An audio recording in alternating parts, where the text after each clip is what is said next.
what we do here is go back.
By W Jitterless Energy Blend, formulated to give you the focus and energy with no jitters or crash. Their formula contains vitamins, amino acids, and nootropics, including the patented Neurofactor, with more than 10 different flavors to enjoy and start your day strong. Are you ready to try W? Visit W.GG today and use promo code ARROW, to save 10% on your purchase today.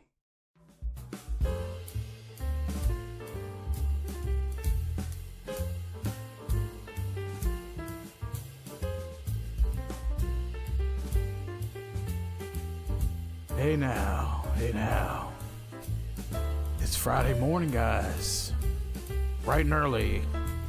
8:30 a.m. on the East Coast. How is everybody doing? That's right, this sultry voice behind the mic. Oh yeah.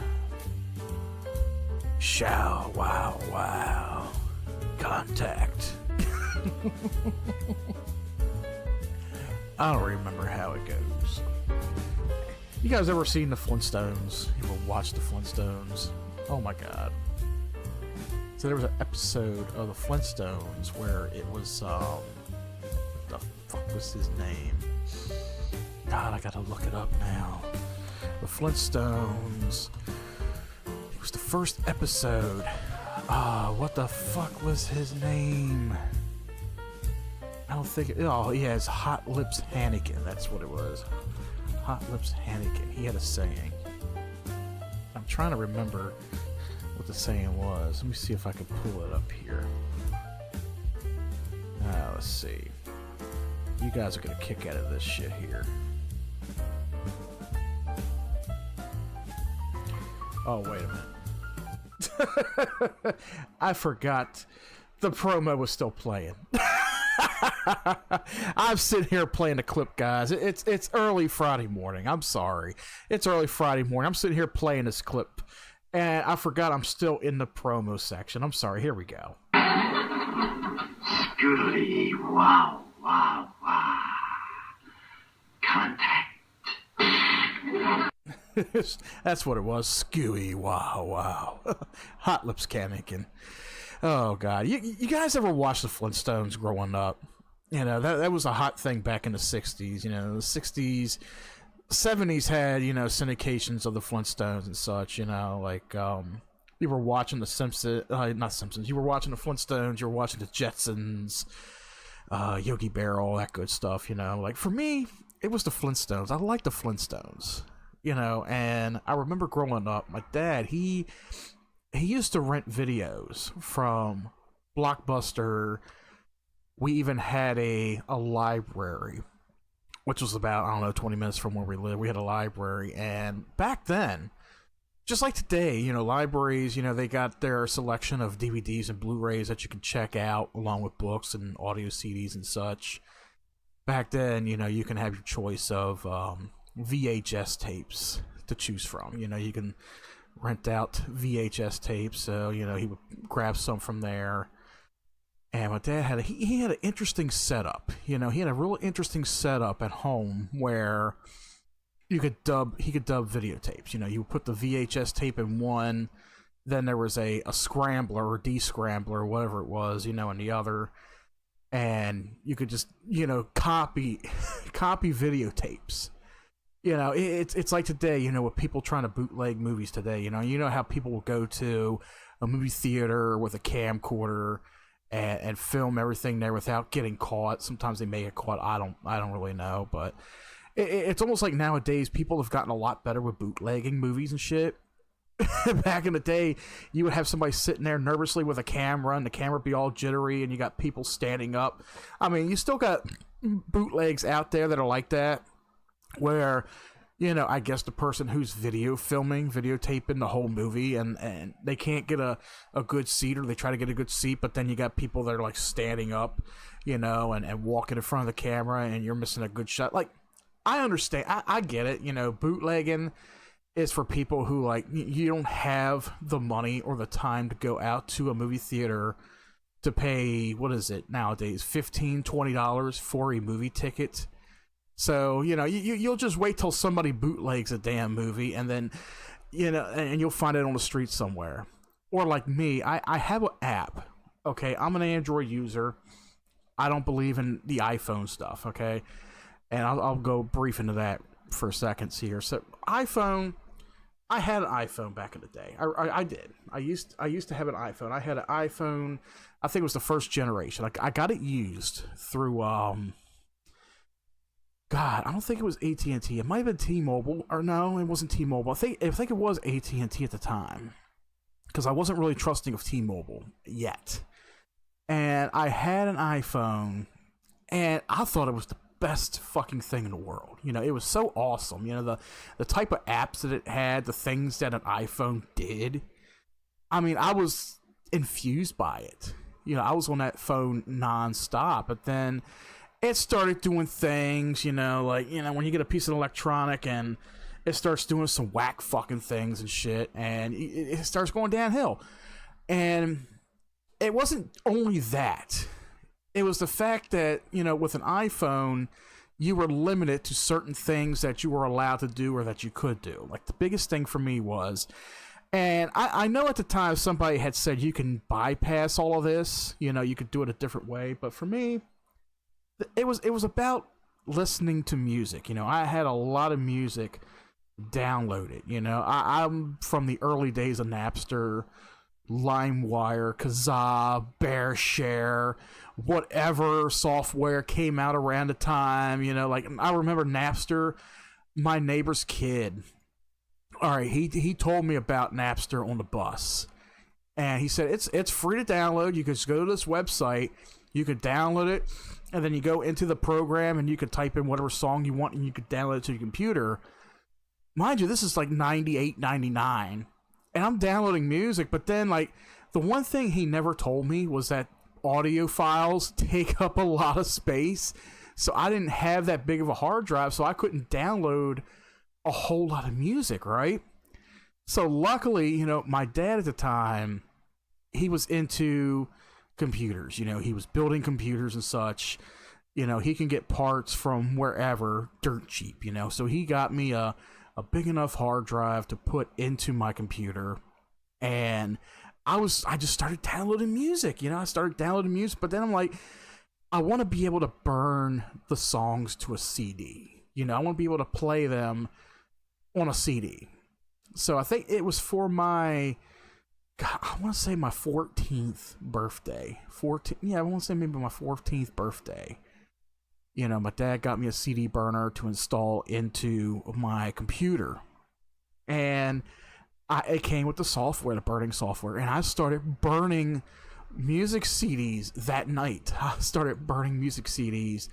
And I was having a blast with it, you know? Like, the only thing about burning audio CDs at the time, and I don't know what it is, but when you make an audio CD, and sometimes some of the audio files that you put on it will get corrupted in a sense. It will get corrupted. And the way it would corrupt it was like it would speed up the audio track by like 5 times. So if you're listening to a song at regular speed, it would be like it would play like at 5 or 10 times the speed that it really is, and you would swear you're listening to Alvin and the Chipmunks singing that motherfucker. I kid you not. And I had quite a few songs that did that, you know, and then I would have to either reburn another CD with that song on it or just say fuck it and just go without it, you know.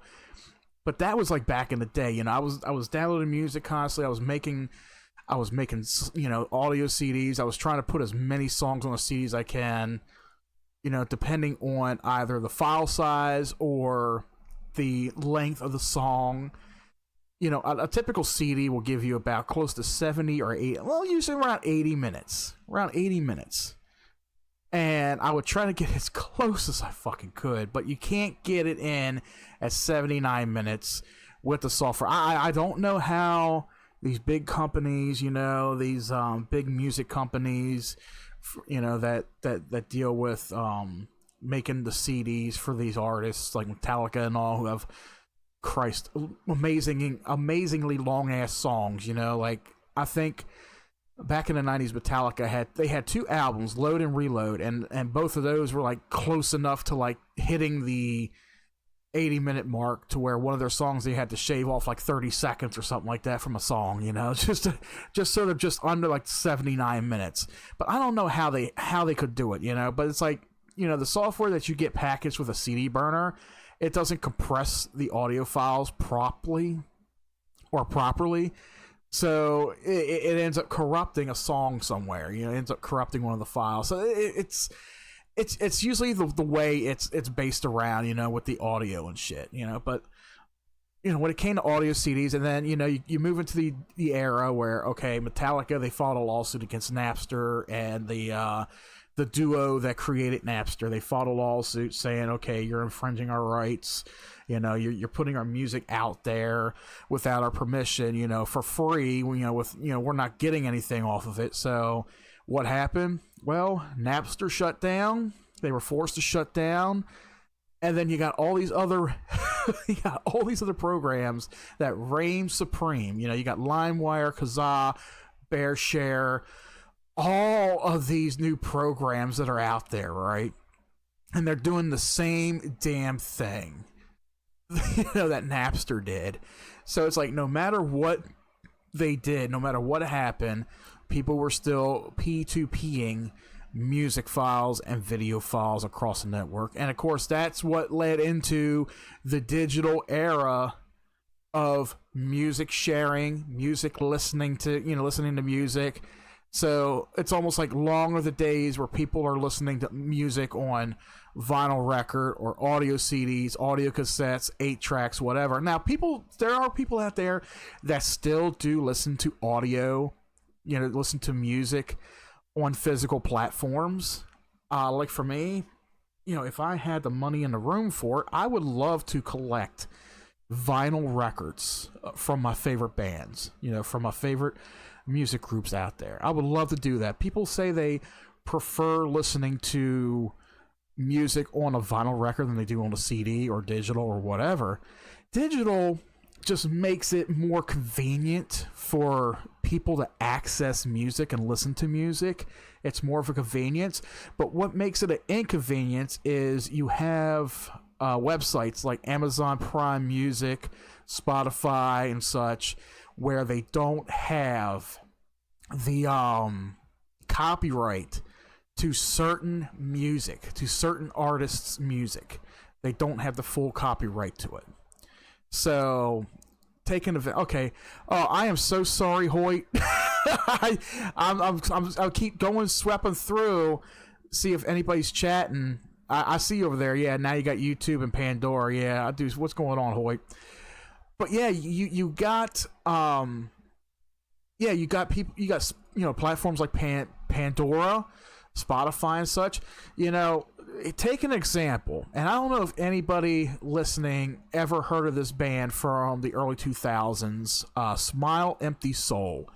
Very underground, very good hard rock band to come out at the time. I don't know if you can consider them heavy metal, but they had a really good sound. They had some really good tunes on each of their albums. I think maybe a couple albums went platinum or gold or whatever. I can't remember, but let's just say their first album, their self-titled album, it had a lot of great hits, including songs like "Bottom of the Bottle," and that whole album is not owned by the band. The record company that holds the copyright to that album will not release the copyright to the public, which means you will not see the original album, the original self-titled first album out there. You won't see it anywhere on Spotify.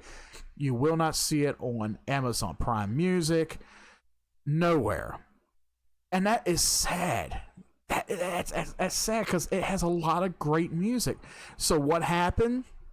So the band, in order to get those songs out there that people know and love, they re-recorded some of those songs, put them on a separate album, and then got it out there, promoted on Spotify and all those other music platforms.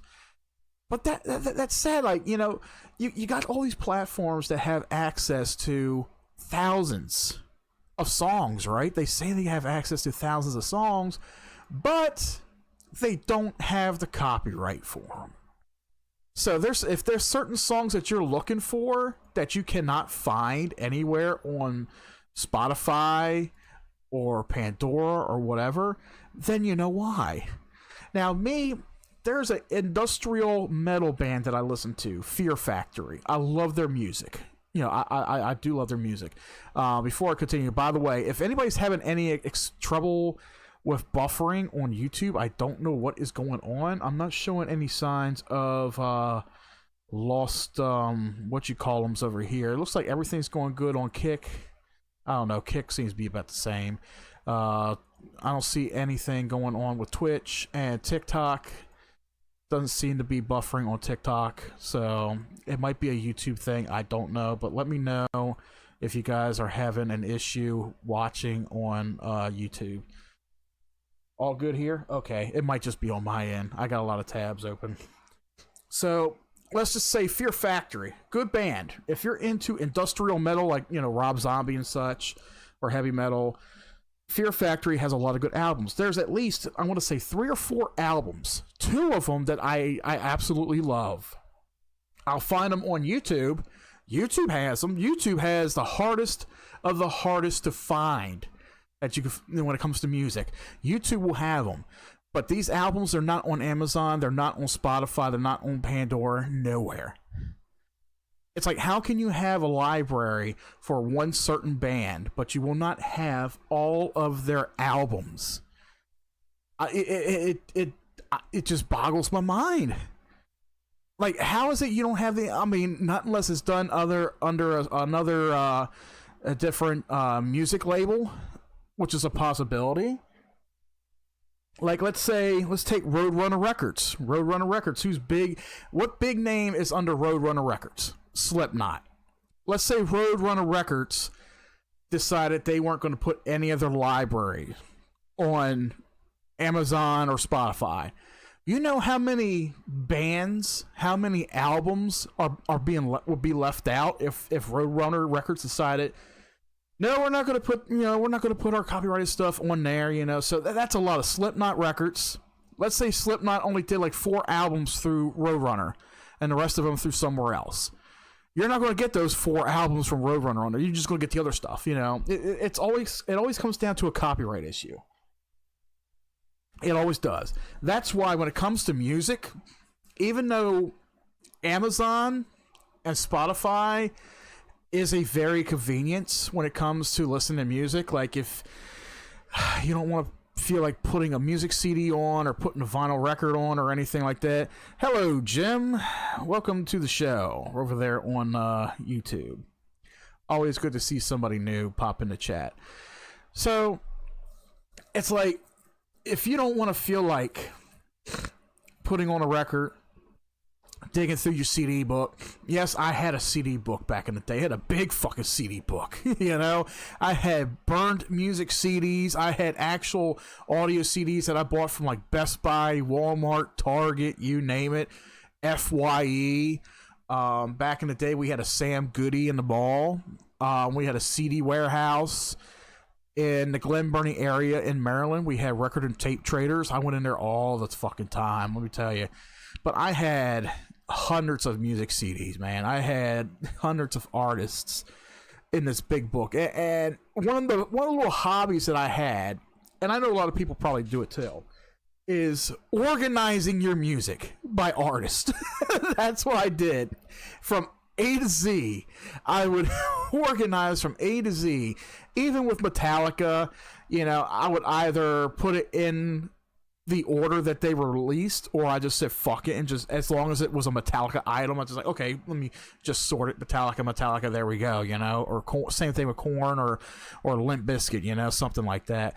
But I had like a whole CD book. It was very thick. It was one of those that held like 400 CDs.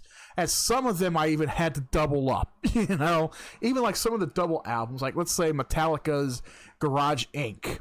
That was a double CD right there. You know, there was a bunch of different covers that they did for that album. So some of them I did have to double up, you know, that kind of thing. Yeah, I had a lot of music CDs, dude. And not only that, but I even took a lot of those audio CDs and I burned them. Well, not burned them, but I copied them to my computer. I burned that music to my computer so I have it backed up. And backed up it was. I made sure that I did not lose any of them. Now, I don't have those CDs anymore. I gave them away years ago because, you know, it was big bulk. You know, it's like I had so much shit. So I just stuck with digital. But if I ever wanted to burn a CD, I got a DVD burner. I can just go out. They still produce and sell CDRs and I think CDRWs, so I can just burn music CDs on the whim if I need them. But then when it comes to the digital era, like if nobody wants to play audio CDs, that's when you got MP3 players.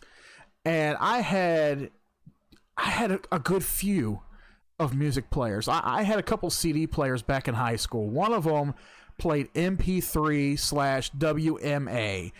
Now, WMA files where it was a different type of audio format, and that audio format usually came from the form of a CD being ripped to a computer.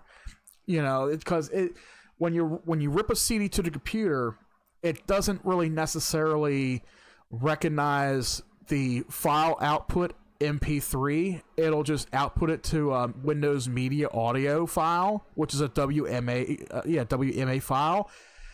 So unless you had a encoder software that transformed, or I'm trying to think of the word for it, but it turned a WMA file to an MP3 file. I have a couple of programs downloaded on my computer as is, so it's like if need be, you know, I could download from YouTube and install it, you know, and just burn it that way. But yeah, back in the day, you know, a lot of my music I got from audio CDs. Even my local library, I would go to the library and I would rent CDs that I haven't bought. So I would go to the library and I would just like, okay, flip through all the audio CDs, which is a lot of pop, some country, some. I wouldn't do the hip hop. When it came to hip hop, It had to be specific, what I was in the mood for, who I liked, and I did not want any of the amended shit. Now, if you don't know what amended is, it's censored.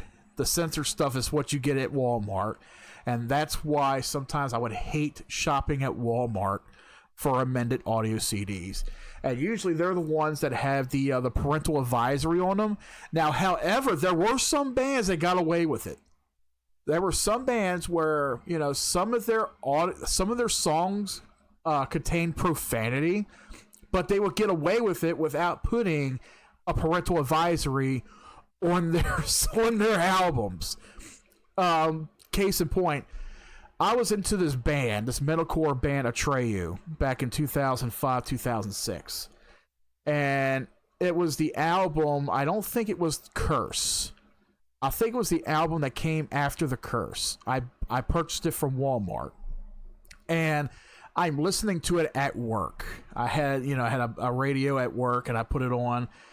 And some of the songs I'm hearing, fuck, shit, ass. But I'm like, damn, how the hell did that get through Walmart censors? But then I'm sitting there thinking, and realize I'm like, wait a minute, there's no parental advisory on it. That's why. There's no parental advisory on audio CDs that are not amended, which is pretty cool. So sometimes you would get one that just makes it through, you know? Like, who was it? Blue October. They're not heavy metal hard. They're rock music. They're like pop rock. They had a CD come out back in 2005, I think it was, and it had the song "Hate Me" on it, and it was one of the biggest hits of 2005, 2006. Everybody bought that CD for that one fucking song. And I remember my ex at the time, she loved that band, and she had it playing in her grandmother's car. You know, we were riding around with the grandmother. And it got to the part where he said fucking in there, and her grandmother was like, oh my Lord. They say that? It's like, yeah, you bought this from Walmart? Uh-huh. I don't know. She couldn't figure it out, because usually you buy censored CDs from Walmart, but my ex was like, I don't know. I mean, they sold a censored CD, but what it is, a band knows if you put a parental advisory on a CD, you know, Walmart's going to get the censored version. You know, there's going to be a censor version of it. But some bands are slick. They won't put they will not put a parental advisory on it. Sometimes it depends, okay? Audio CDs for certain bands is like back in the 80s and 90s for PG and PG-13 movies. You know, back in the day, a PG movie in the 80s and 90s, you can get away with a few asses, a few shits, a few sons of bitches, a few bastards. Look at Back to the Future. You know, movies like Back to the Future had some profanity in it. It was PG rated. Where like with PG-13, it was about the same. Nowadays, even with Disney movies, Marvel movies, they'll include one F word. But today's standards, PG-13 movies allow at least one F word in it. Case in point, the new Beetlejuice movie. There's a scene where Beetlejuice looks at this young kid and he's like, later fucker. Well, like back in the 80s, back in 88 when Beetlejuice came out, that was PG. Mind you, that movie was PG. And you have a scene where you got Michael Keaton sitting there. Nice fucking model. So I guess with the censors for certain movies, some of it gets by. You know, it's like they figured, fuck it. We're not going to make it a hard R. We're not going to make it a hard PG-13 or whatever. So certain things they'll allow nowadays. Look at today's youth. Look at the kids today. You know, they fucking cuss up a storm nowadays. And people are so worried about them cussing. Like, everybody fucking did it when we were kids. Kids are still doing it today. Just like everybody's afraid of, oh, I don't want my kids watching pornography. I don't want my kids looking at titties and shit. Okay, well, so you'll say that you don't want your kids watching porn, but it's okay for them to watch a gay pride parade through from the LGBT, where you got people that are so LGBT out there, you know, a lot of these men that are dressing as women. You'll allow your kids to watch those drag shows, especially some that will strip on the street, and it has happened. It has happened. There was a couple of those parades where you have these guys, these trannies out there that will sit there and strip down to their bare ass in the streets. And you got kids and families that are forced to watch this shit, and you say that's okay, but it's not okay for a child, you know, who's maybe like 5, 10, 11 years old. You say they can't sit there and watch titties on a fucking screen, but you'll allow them to watch some disgusting acts like that? Yeah.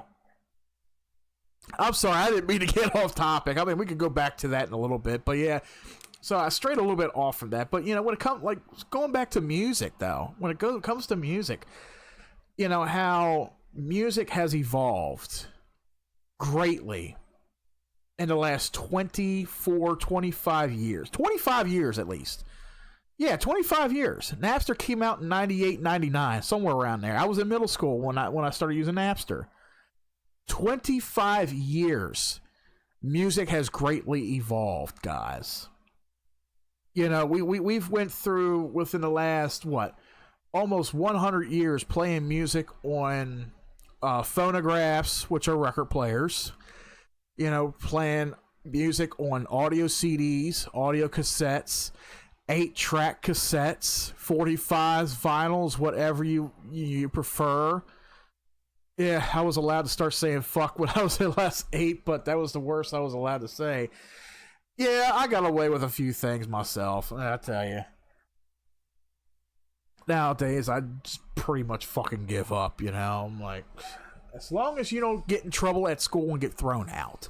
That's all I say, you know?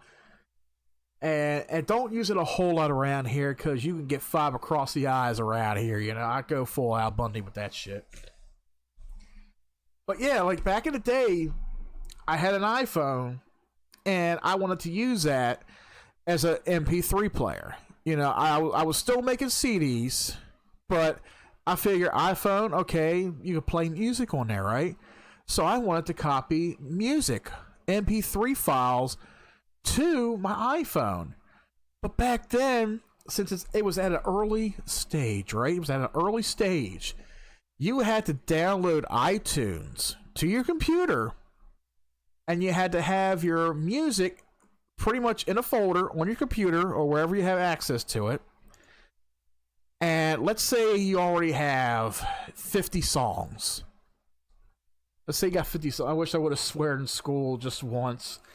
We did that in high school until the teacher started cussing us out back, you know, cussing back at us.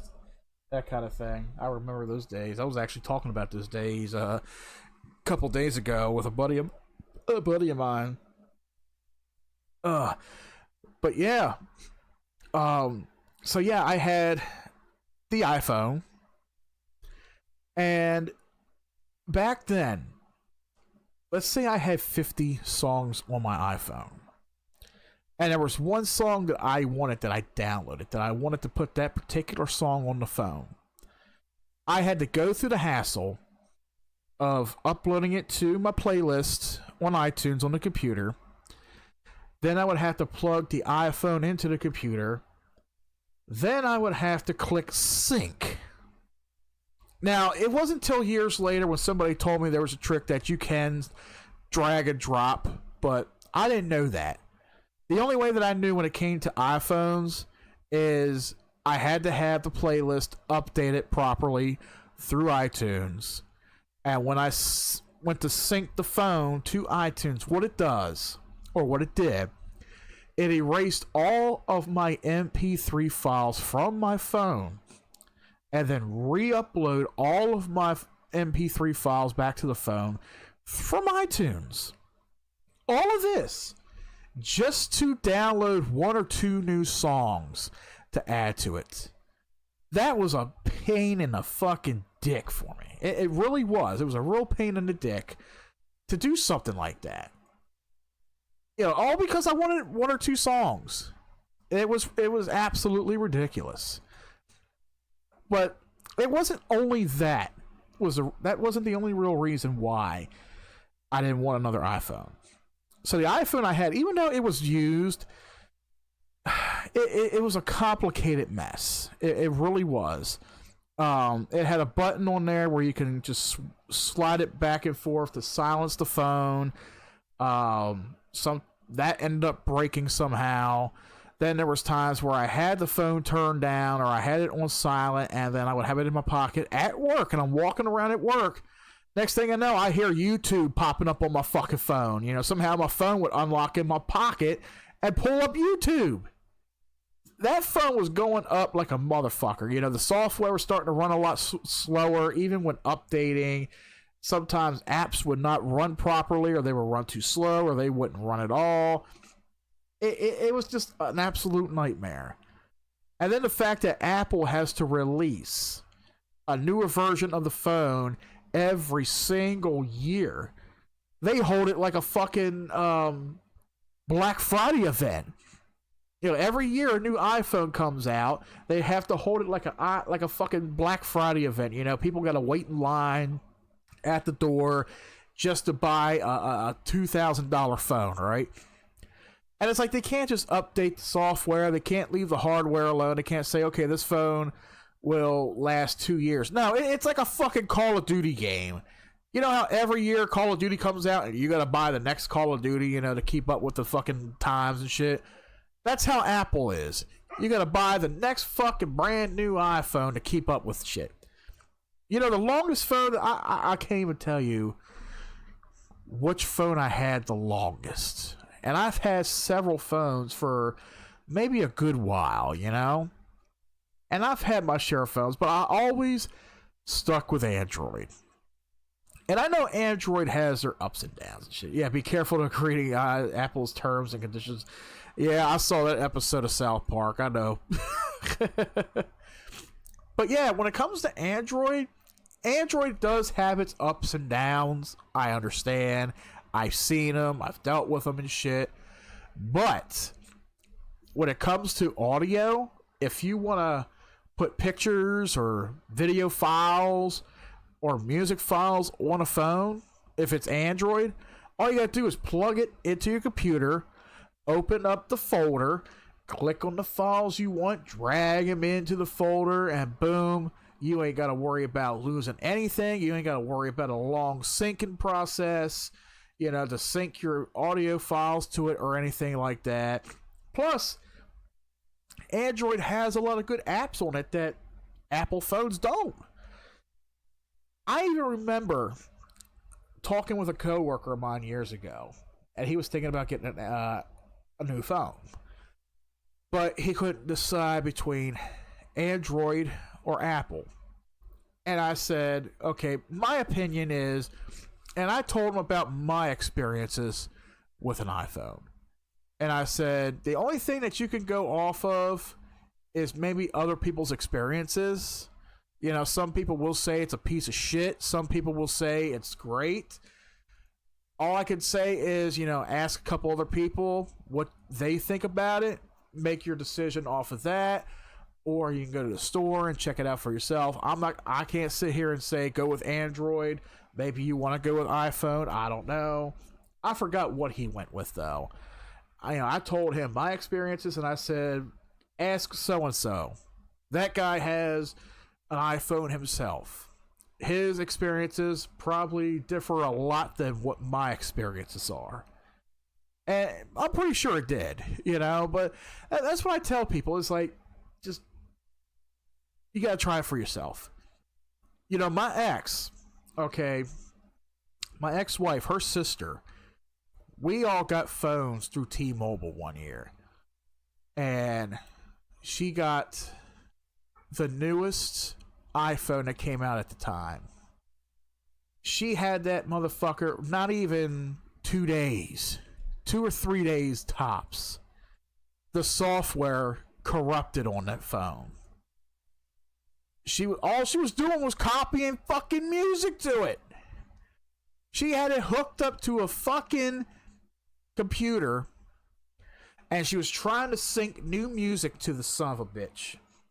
The software corrupted and crashed. It killed the fucking phone. I shit you not. And I looked at her and I said, this is why I do not do Apple phones. So what do? I think it was the night before the 4th of July, or the night of the 4th of July. We took her back to T-Mobile, and we told them what happened. We were trying to talk her into buying an Android. She was determined to get another iPhone.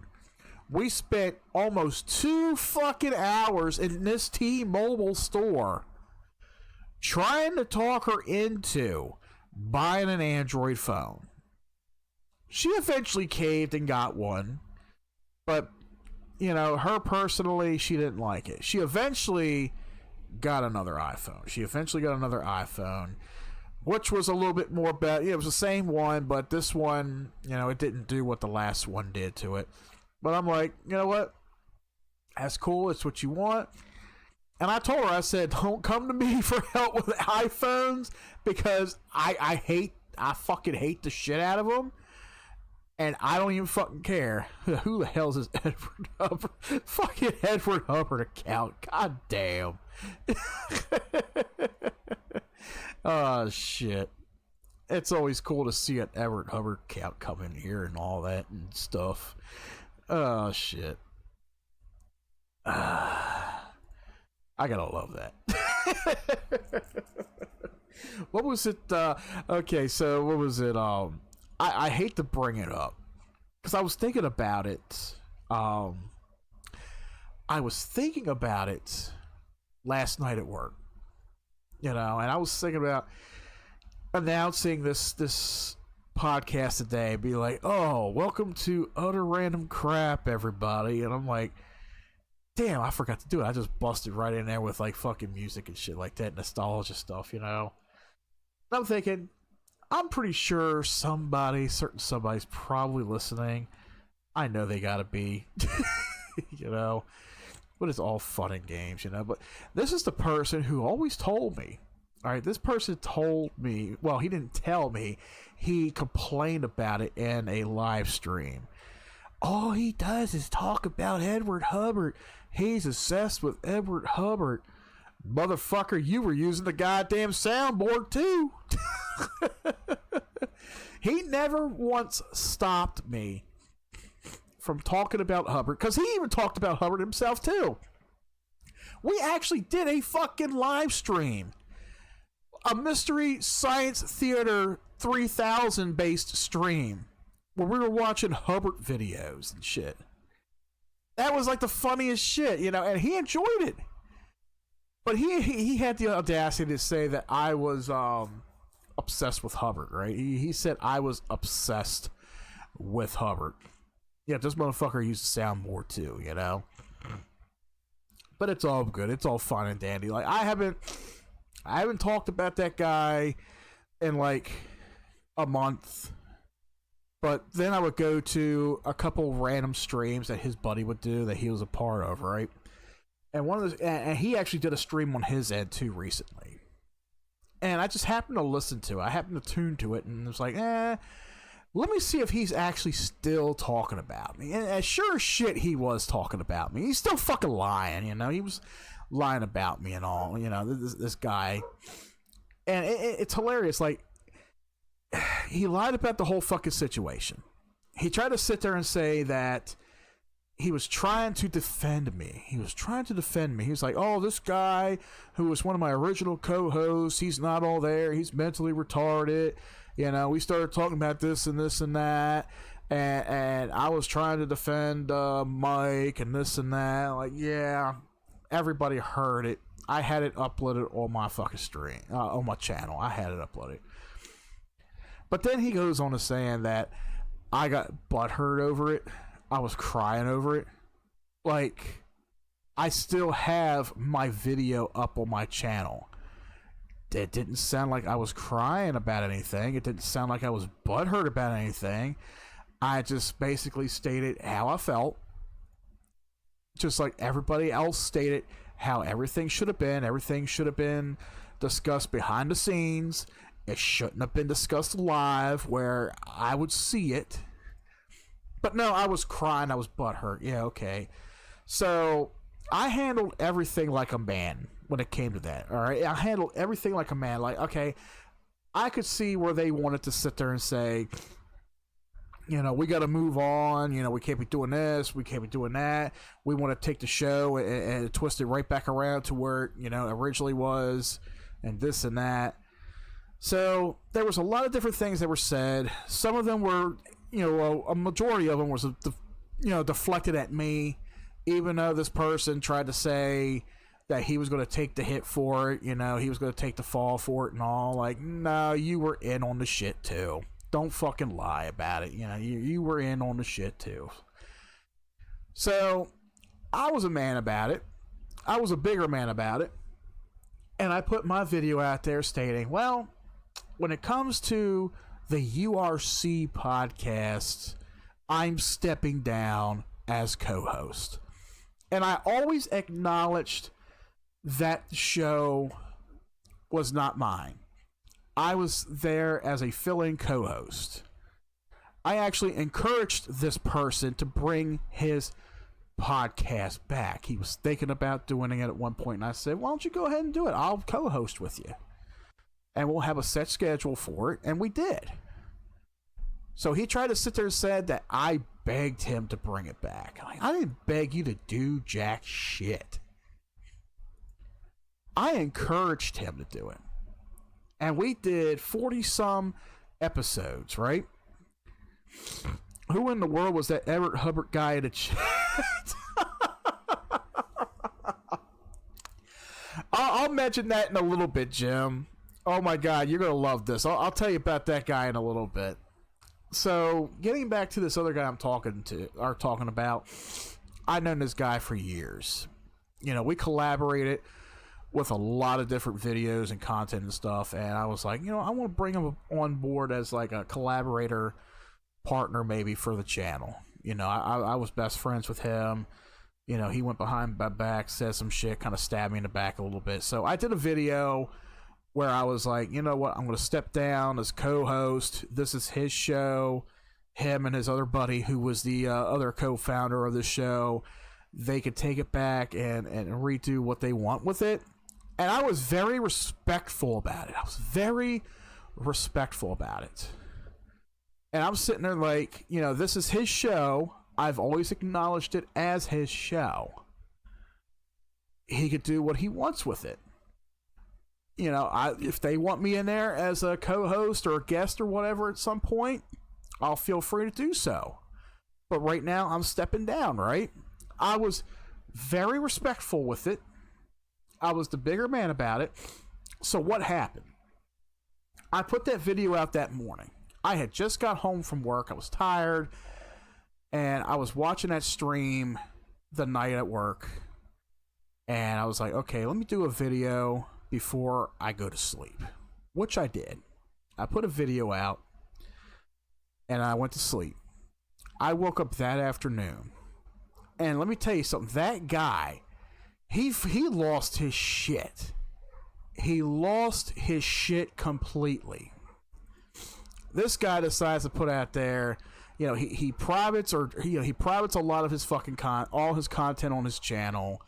He goes out and saying, "Oh, the URC podcast is dead. We're not doing it anymore. It's dead. It's canceled." Da da da da. And then his buddy, who was in on the whole thing, that kind of backstabbed me a little bit, he decides to put a video out and say, "Yeah, the URC podcast, it's no more. We just canceled it." Da da da. I'm sitting there thinking, why did you cancel it? Because I stepped down from it? It's your all's show. I was just a fucking co-host for the show when we brought it back. I stepped down for reasons. I was respectful about it. I didn't bash anybody. I didn't cry about it the way he lied and said I cried about it. The video's up on my channel. The video speaks strong words, strong truths. If you guys want to check that out, it's on my YouTube channel. If I go back to my YouTube channel here, let me see. Okay, let me see here. Sorry, I still got a cold. God damn. So, I need to go back to my channel here. if I can find the damn thing.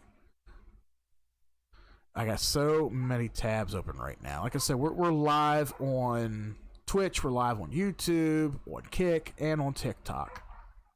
Okay, so this video was a couple months ago. It's channel update, changes coming. You guys can go back and watch that, and you'll know what I'm talking about. So I put that video out there. I put it out there. He blows a gasket. This guy blows a fucking gasket. Him and his buddy come out and saying, oh, well, the show is canceled. We're not doing the show anymore. This and that, blah, blah, blah, blah. And all I could do was laugh. All I could fucking do was laugh. I'm like, what are you doing, man? Like, you were talking about restoring your show back to the way it was, back to the way it should, quote unquote, should have been. I backed down from it.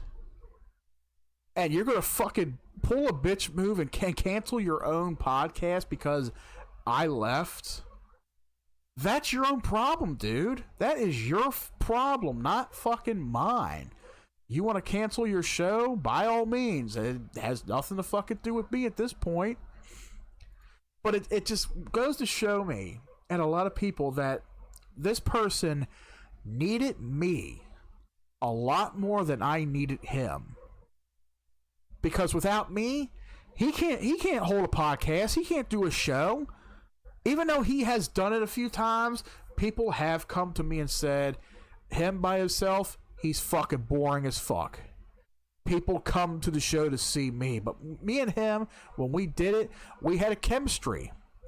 We had a chemistry of what we did. We ran that show like a perfectionist. You know, we ran that show. It was fucking great comedy. We had a lot of great articles that we were talking about in there. But when it came to the end of it, and he just didn't want to talk about certain topics. But he never told me why. He would never tell me in private why he wasn't interested in talking about certain topics anymore, even though he left it up to me to pick the topics. He left it up to me to choose what we were talking about. He would never sit with me one-on-one after the show or before the show and say, hey, we should do this, we should do that, you know, da-da-da-da. And that would have been fine. He never talked to me personally. If I brought something to the show, all his words were, I'm not interested in it. I'm not interested in it. And I'm sitting there thinking, okay, I understand it's your show respectfully, but in my mind, I'm thinking, isn't this show more for the viewer than for you? Like, maybe the viewer wants to hear our opinion about certain things, certain topics. But it's your show, you know, he should have said something. He never fucking did. He cried like a bitch about it. He canceled the show like the little bitch he was, and so forth. So there was another thing that went on just a little after that where he ended up doxing my address to a particular somebody on Twitter that we had a feud with a few months ago, but I squashed that feud with this said person. And he didn't even know that. He didn't know that. So he doxed my information to this guy. And I know how he writes. I know how he types. It was him. But then he's going to have the audacity to say that it wasn't him. That about a day later, after I posted it out there that he doxed me, he tried to say, well, somebody sent me a message to my Twitter showing my address typed in the same way. But he supposedly traced the IP back to that, you know, that person or whoever it was, and tried to, and he said that it came from somebody in Canada, right? It's always somebody in Canada. But then he's going to sit there and say, my Twitter's on two-step. My Twitter's on two-step.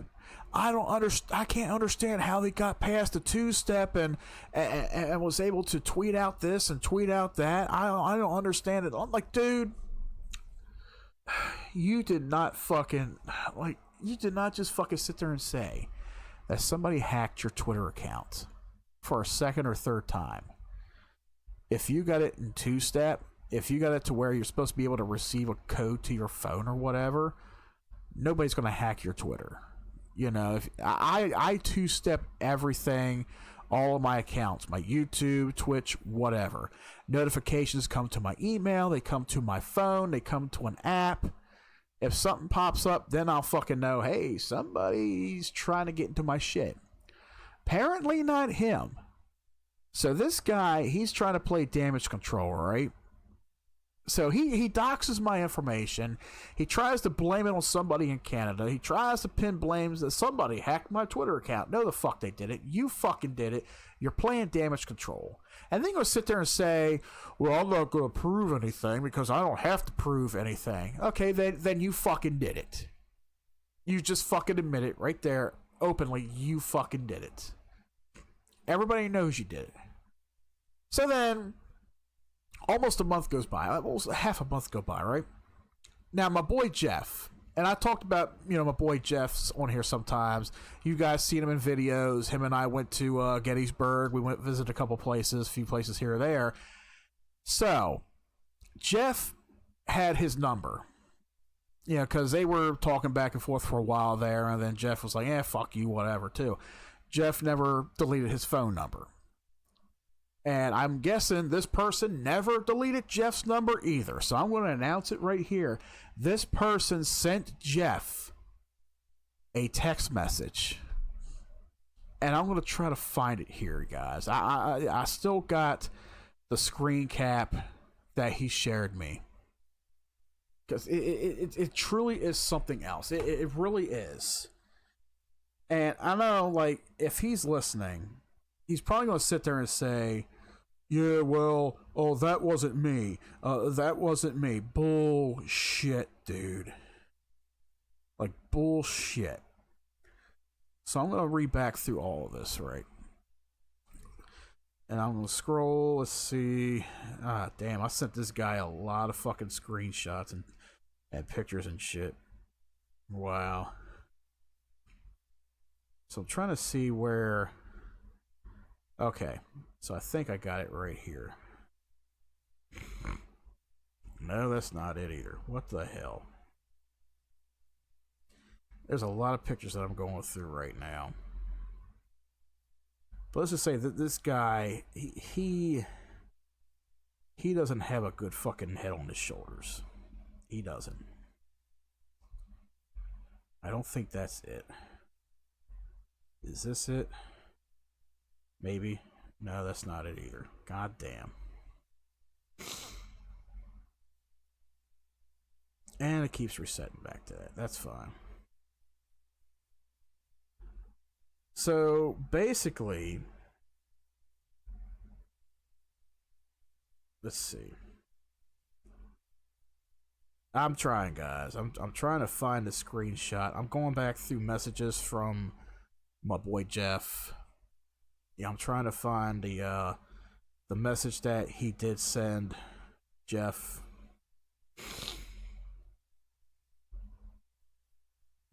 And this is going back a good ways, though. It really is.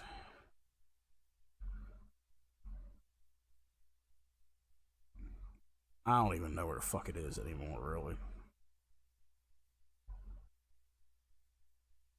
So, basically...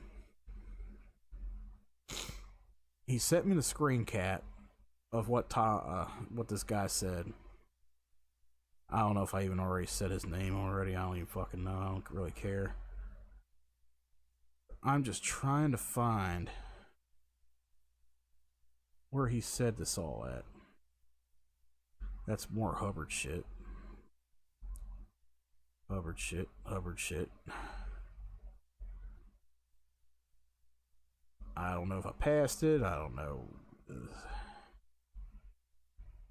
I might just say fuck it. What is this? That's not it. That's not it. Alright, fuck it. So I can't find it. I had it on here at one point. So basically, this person messages Jeff, right? And he was like, Mike ruined my channel. This is basically what this guy was saying. He's like, yeah, I never had an issue with you, Jeff. Well, he called him Haggy. he's like, Mike ruined my channel. He was very obsessed with that guy Hubbard. You know, I was always trying to move on from Hubbard, but he wouldn't move on from him. He had a big obsession with Hubbard and shit. Da da da da. And Jeff was like, dude, who the fuck cares anymore? You know, like you still fucked him over. Da da da da. I don't even know why you're fucking messaging me. And I forgot what all Jeff said. I wish I could see that fucking screen cap though, you know? But let me see if it's in Discord, because I want to be able to read it directly. I want to be able to actually read it, you know? I want to be able to see what was said.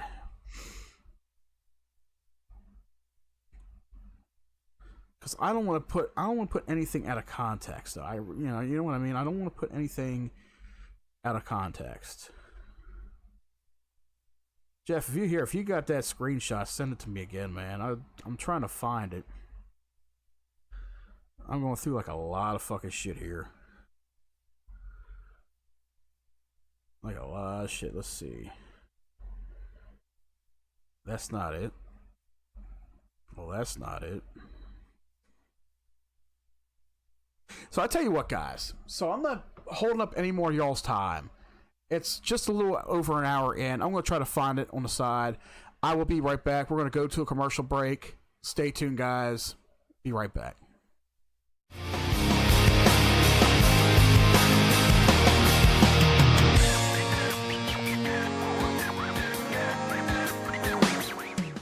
It gives you better wet traction than any rain tire, and Michelin confidence in any driving condition. It has to, because the way we see it, you don't just cover a lot of miles, you cover a lot of weather. The Michelin X1. This is for my grandfather, who always said I'd make the family proud.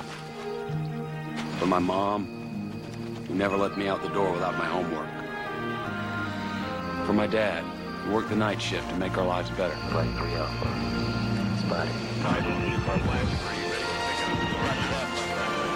For myself. For my future. The Eagle Vision is the first sedan in the world with the auto stick system. Porsche offers their version in a coupe. This German engineer will compare. Du kennst mich doch. Ich liebe schwarz. So what do you think, Goons? Also, was denkst du denn gut? Das ist sehr gut. Meine Einfahrt zum automatisch, He Autostick. likes the choice of automatic or auto stick. Excellent handling without a clutch. What's he think of Vision's price? Ach du meine Gute. Er screwed. No, we get the message. Thank you. Now get $1,500 cash back on Eagle Vision TSI.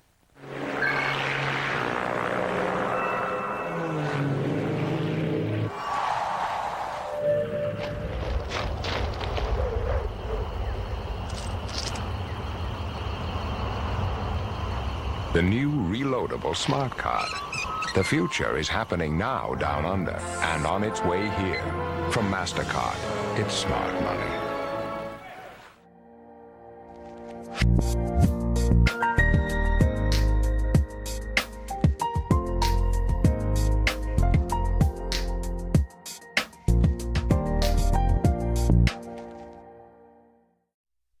And welcome back, guys. Sorry about the commercial break, guys.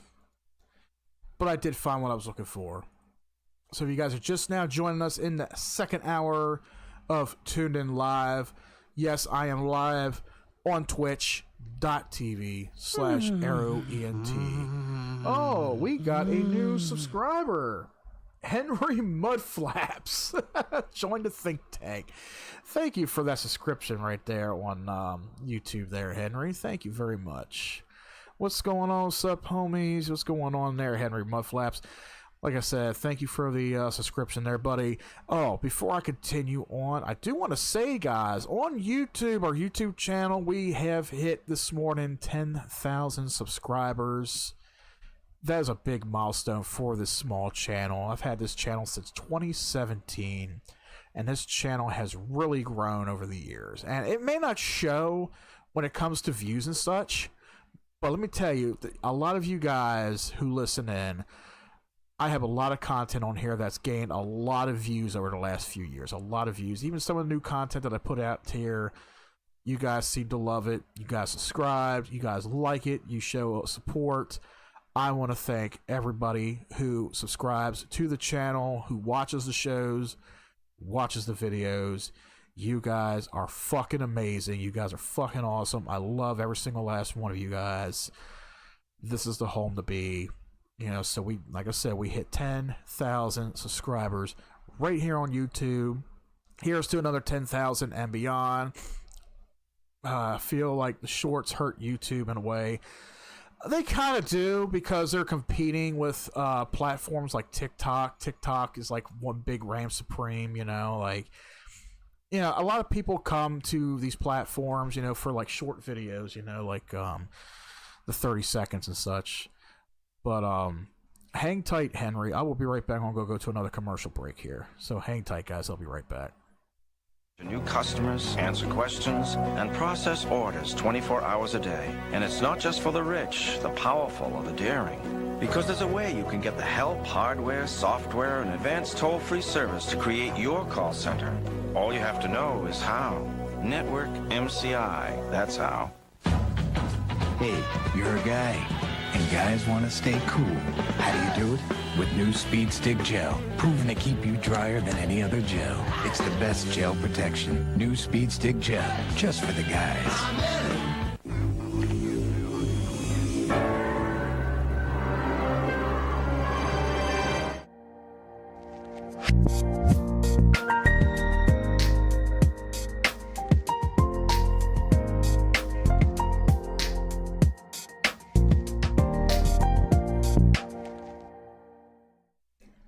Alrighty, and we're finally back. I had to take care of something there real quick.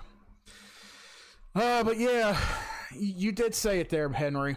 It is true. You know, the shorts on YouTube, feels like they're overtaking the platform a lot. And I have seen it a lot. Actually, my buddy Jeff, he's seen it too. Like with the shorts, it seems like the video content that I have put out here on the channel, it's slowly but surely getting views. It's slowly but surely gaining recognition, in a sense.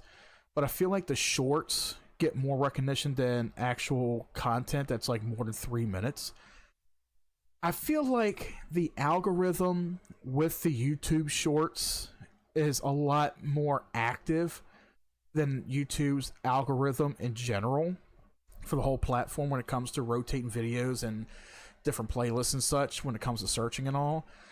And it's like, it's trying to be, like I said, it's trying to be like TikTok. TikTok does the same thing.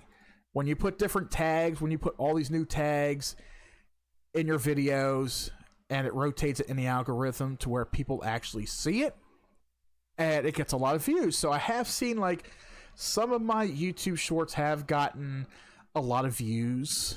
Same thing with TikTok and all. So I feel like if I could put some short videos out here that can gain some attention and bring people into the channel, I think that's one thing that there's cons with it and there's pros with it. I will say that. Like, I do agree with what you said there, Henry. You know, you feel like the shorts have hurt YouTube in a way. And it's true. In a way, it has done some bad to it. It may have done some good to it. Now, from a YouTuber's perspective, if you're an up-and-coming YouTuber, if you're doing content, if you're brand new to the platform, I would say start with the shorts. If you're trying to be recognized, if it's something that you want to do, if you want to bring attention to your channel and say, hey, look at me, I do this type of content. Do you want to laugh? Do you want to cry? Do you want to smile? Do you want to feel good? Whatever. Come see what I got. And it puts you in an algorithm where more and more people will start to notice you. Same thing happens over on TikTok. Now, when I post videos on TikTok, I take strong advantage to the algorithm with tags. And a lot of people put hashtags in their stuff. Henry is saying, well, it is Henry Mudflaps. I guess he's still here. But yeah, it's I will say YouTube Shorts, I will say it's a tool that works with the algorithm system of being noticed. So let's say you start a YouTube channel and you got 1 or 2 subscribers, and you want to make a YouTube channel based on your everyday life, and you want to do it like 30-second shorts. And you just put like a bunch of hashtags in it. You know, you tag the video in every which way you can. Like, let's say I get political a lot. You know, I do get political a lot. And I put a lot of political stuff on TikTok. I haven't recently because, you know, TikTok, they like to shit on people who has a strong opinion about one thing and not the other. But let's say I did a positive video on Donald Trump. Now, you know, it's my opinion. I'm a Trump supporter. You know, I don't know how you guys are. Henry, you may be for Kamala. That's cool. You may be for Trump. That's cool too. But let's say I'm for Trump, and I put a video up about Trump, and I start putting tags, Trump 2024, Trump this, Trump that, Trump, you know, it's going to feed it into the algorithm where people are scrolling through videos, and it pulls that tag in. Here's a video about Donald Trump, and it pulls you in. You're going to get view after view after view. I literally had a video on TikTok, and it was just a clip from an Assassin's Creed stream that I did just a few years ago, and it was on my Twitch. It was on my Twitch channel, and Twitch just added this new feature where if you clip certain scenes from your streams, you can share them now to TikTok. So that's what I was doing. I was sharing some of my stream clips from Twitch and putting them on my TikTok. One of them I did was from Assassin's Creed Odyssey, and it was something I did with one of the statues. And I shit you not, within 4 days, that video gained 80,000 views. I don't know how. I don't know how. It was basically tagged as a video game, Assassin's Creed. This is Sparta. That's all it was. And this video was getting mass likes. It was getting mass views. I don't know what it is about it. It got around 80,000 views, and then some Karen, some libtard, whoever the fuck it is, who got offended by it, flagged it for sexual content. So the video was removed. Likes are still there. I still got likes for the channel. That's cool.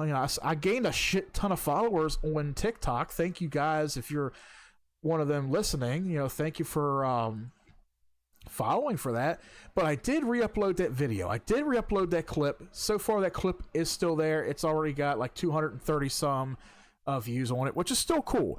If I can crack 200 or more views on a video on TikTok, I'm good with that. You know, I really am. But the whole thing is, like, I do like to say thank you to everybody on all these platforms.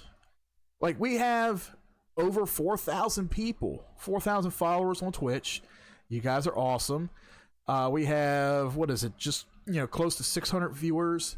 Well, it's not viewers, 600 followers on Kick. I know Kick is a fairly new platform, which is cool. Over on TikTok, we got 100 followers, 101 followers over there. But, you know, even still, like YouTube, I've had this channel for a long time. 10,000 subscribers. You guys are great, including whoever you are behind Henry Mudflaps, you know, who just recently subscribed. Thank you very much, guys. Seriously, you know, 10,000 and going strong. So hopefully we can, you know, hit a lot more than that. Like I said, you know, I'm live right now on 4 different platforms. So if you guys want to check out the other platforms, if you're watching right now on YouTube, click that description section down below. You will see the links for my Twitch, Kick, TikTok.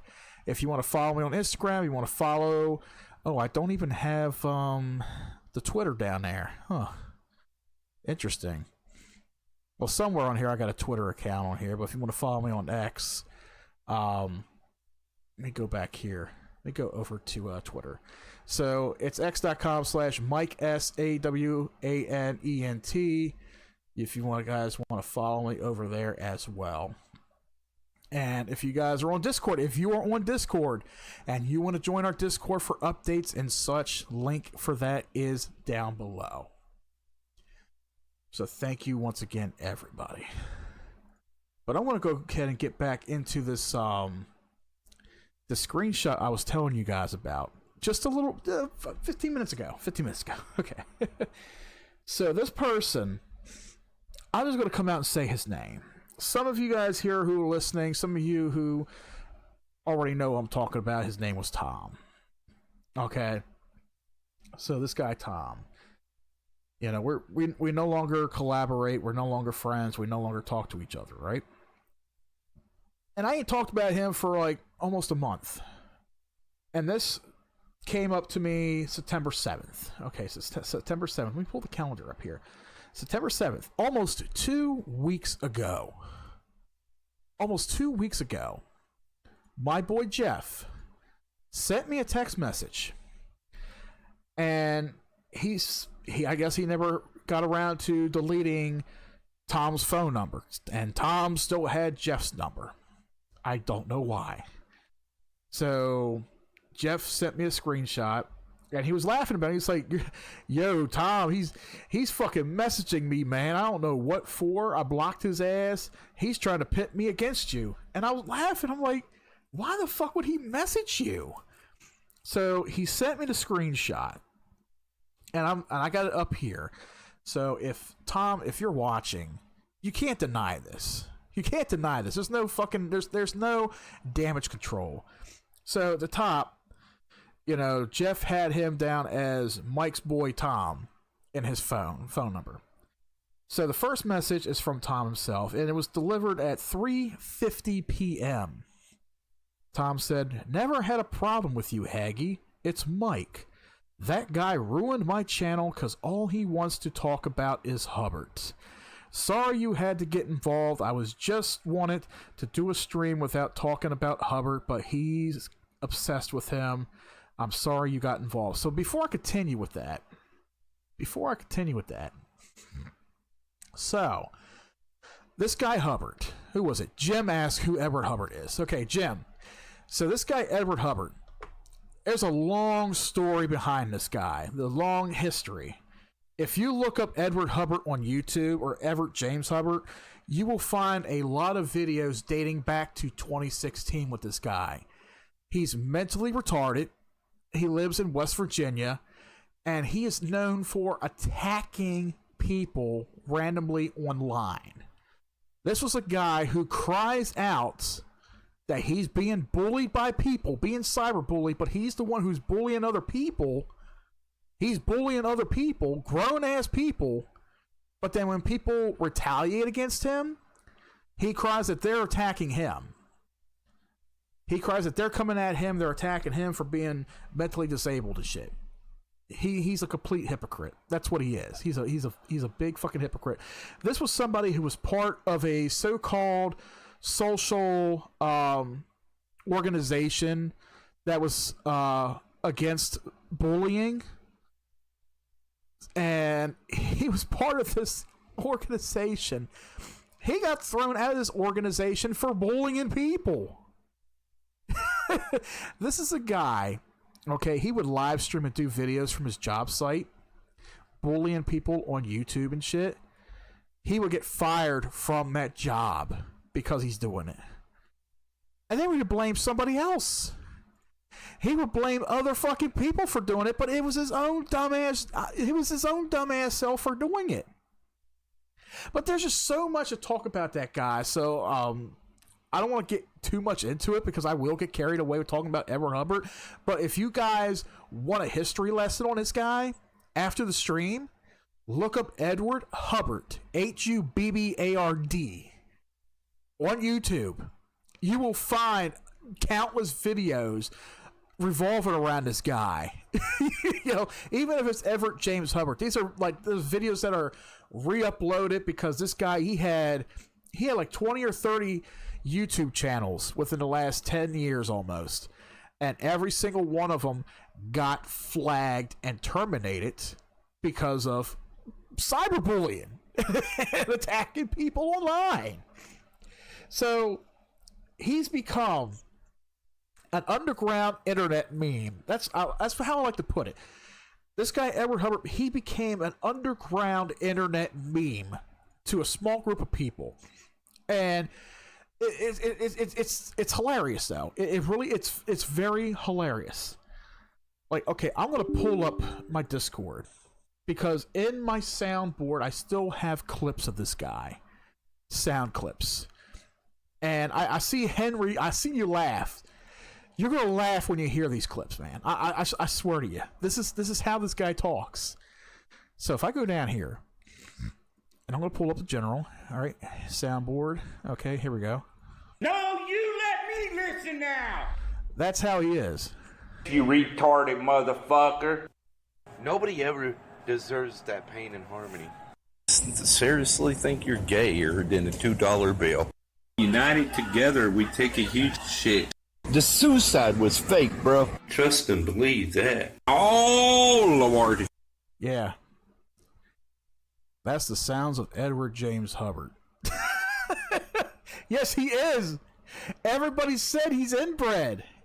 I'm dead serious. He's from deep West Virginia. He's out there in Dunbar, Charleston area. He's way out there. This is a guy, okay, there was a video that was circulating around back in 2017, 2018. This woman came out of nowhere, claimed to be this guy's sister, right? And she told everybody that supposedly he had to take a DNA test to prove that her son was not his. Mind you, this woman, I forgot what her name was. She's Edward Hubbard's sister. Blood sister. He even said himself that he had to take a DNA test to prove that his nephew is not his son. I'm from the mean streets of Brooklyn. That guy would knocked out up here. Oh, dude. If you go and listen to this guy's stuff, I shit you not. You know, he people have threatened him online. People have threatened this dude on fucking line to beat his ass and shit. And he's threatened to beat their asses too. For no fucking reason, right? So you know what? I'm gonna play a video. I'm gonna play a video for you guys. I'm gonna give you a sample before I get back into this text message about this guy. I'm going to give you a sample. Oh, shit. I typed it in the wrong area. God damn it. All right. So I put another search engine. I can't find him anywhere. So let's do this. Okay. Edward James Hubbard. There are videos that are still circulating around. Or they thought they were. Where the hell is it? Why is YouTube not finding videos on Edward Hubbard? Usually they are. What the hell? Did they all get flagged? Oh, guys, this is fucking weird. This is fucking weird. I shit you not. Hold the fuck on. I feel like I'm in the goddamn Twilight Zone right here. Okay, it pulls up on my phone. But he's not pulling up on the browser. What the hell? Yeah, this is fucking weird. Like, is it possible that I'm talking about this guy and it's just like, wow. YouTube, what did you do? That's what I'm saying. Hoyt. So I find Edward Hubbard videos on my phone, but if I type it in the browser on YouTube, it does not find it. Did Tom hack my computer? Tom sits there and says, I talk about Hubbard nonstop. I'm obsessed with Edward Hubbard. Did it get to that fucking point where it's actually happened? I'm fucking dead serious. Like, I'm on YouTube right now. If I okay, Edward Hubbard. Oh, now it pulls it up. Oh, yeah, okay. Now that's what I thought. That's what I thought. It now pulled it up. Okay, so Henry, I'm gonna find one. Find a good one for you, man. Let's see here. I gotta find one for my buddy. Okay, this one is where he threatens to kill somebody. Okay, this is oh yeah, it's working for me now, Hoyt. Like literally, like a minute ago, I typed it in and nothing for Hubbard pulled up. I don't know what the fuck The it was. Governor 8430. I would like to stab him, but I know I can't. Yep. Now, Governor is so pissed off at me. I would love to stab him, but I know I'd go to jail. I think at the time when that video came out, I think he was high as shit. Just looked at a picture. Is it a fat guy? Yes. Yes. He looks like he has an eggplant shaped head. He looks like he has an eggplant shaped head. Let's see. I'm trying to find a good one here. And I know Tom's out there listening somewhere. He's like, "You're obsessed with Everett Hubbard." Yeah, I talk about him in every single stream. Yes, I talk about him all the fucking time. Oh, yes, I have to make sure I talk about Hubbard. Yeah, that's right, Tom. Jesus fucking Christ. Let's do this one. So they get on a computer and they literally try to attack people. It's like Papa Grizz 56. Let's talk about his fat ass.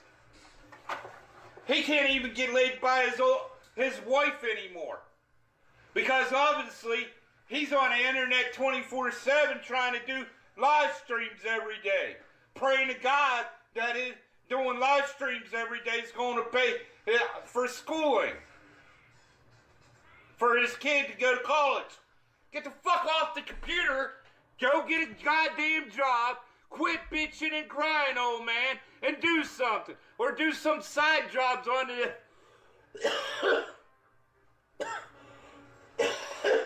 on the internet. Maybe you can make a living. Shit. Mind you, this is a guy. Sounds like a sweetheart. Yes, that's what I'm saying. That's what I'm saying, Hoyt. Tom didn't seem to care 2 months ago. That's what I'm talking about. He come out of nowhere, and he sends a message to Jeff saying that I ruined his channel because all I wanted to do was talk about Hubbard. We barely brought Hubbard up. If we talked about Hubbard, we may have mentioned some quotes here or there. Or Tom was always playing with the damn soundboard, playing the sound bits of Hubbard. We had one stream where we were watching Hubbard videos. But I was obsessed with this guy. Yeah. Let me continue with this text message real quick so I don't forget about it. And then we'll move back to Everett Hubbard. I want to explain a little bit more to Henry. Because I know he's got to be intrigued by it. So... this text message that Jeff got from Tom, and I already said it, you know, he's like, "I never had a problem with you. It's Mike. That guy ruined my channel because all he wants to talk about is Hubbard." So, Jeff wrote back, "Dude, whatever, bro. You sold your boy out for a crackhead weed smoker and you blocked me. I didn't do shit, but... say you all should have handled it better. Dude, fuck off with your bullshit. You're a nobody with zero audience and you stream to 0 people. Fuck off, Tom." That whole drama was a certified bruh moment. Yes, it was. So Tom was like, "Well, sorry." And then Jeff was like, "Go fuck yourself and learn how to be a friend." And then Tom was like, "So, you know he talked a lot of shit on you, Haggy." And then Jeff was like, "Even if he did, so what? We weren't cool a while ago. Now we are. So what, pussy? Now you're trying to get us against each other. Fuck off, dude. Blocked. So, I never spoke ill will on Jeff at all. And all these shows that we've done, URC, Tuned In Live, I've never spoke ill will at all of Jeff. If I ever said anything, it was back in 2016 with a lot of shit that happened back then. But that was on a different channel. It was one video. That was it. After that, you know, Jeff and I, we started talking again in 2019. We became good friends. Look at the long way we come. You know, we've come a long way. We've gone to Gettysburg 3 times. You know, I went to his house. We hung out. You know, we had a fun time and shit. You know, we play games here and there and shit. We talk just every single day. You know, I have never spoken ill will of Jeff any time. Offline, online. So Tom's going to sit there and lie and try to turn one of my friends against me. And Jeff knows better. He was down to earth, real. That's how real Jeff is. If nobody knows how Jeff is, I could tell you, this dude, he's real down to earth. He ain't gonna fall for that fucking shit. I mean, I'm talking about a guy who fucking doxed me, who cried about me leaving his show, his podcast. I was a man. I was respectful. I stepped down. He cried like a bitch. He canceled his show and put all blame on me. I walked away and said, well, fuck it and fuck you. So what does he do? He continues to lie about me to his 2 or 3 buddies that he streams to or streams with. That's about it. Then he proceeds to go to Twitter and send a message to somebody who him and I were feuding with a while back, but now that I squashed my shit with, and doxes my information to this guy. And this guy sent me the screenshot. And then I send it back to Tom, and I say, well, what the fuck's this shit then? You doxing now? Now he's saying that I doxed him. Somebody hacked in my Twitch account. Somebody hacked my shit. I don't know how, because they sent me a message. I'm like, dude, the jig is up. You fucked up. You're playing damage control. So we roasted the fuck out of him on one of Jeff's shows, and it was going to be the one last time we talked about it. And then fast forward nearly a month later, Tom is messaging Jeff. For some reason, he still had Jeff's number, and I guess Jeff, he never had the time to delete Tom's number, and it's all good, you know, like, he's got it down in his phone as Mike's boy Tom. You know, Jeff is busy a lot. He has a lot of things going on to think about deleting Tom's number, you know? I don't blame him. But Tom had a lot of nerve to message Jeff out of the fucking blue on a Saturday and tell him all this dumb shit. He's trying to play damage control. He's trying to hurt me. Like, you're not hurting me, dude. You're hurting yourself. You're making yourself look bad. And that's what he did. All that shit backfired on him. He claims he's this type of person where he's like, I don't give a fuck anymore. I'm one of those people who just don't give a fuck anymore. I don't give a fuck Tom now. Da-da-da-da. Yeah, you try to stay neutral, then his wife overreacted and shit talked me. Yeah, man. I showed you that shit. She started shit talking you because in her mind, you know, you were staying neutral, but you were supposedly talking shit on him in my chat. You were in my chat talking and all. So, yeah. Yeah, it is a wild story, Jim. That's what I had to put up with for the last 3 months with this guy. I've known this guy for almost 14 years. And it's crazy how everything came to an end. This is a guy who I collaborated with on this channel.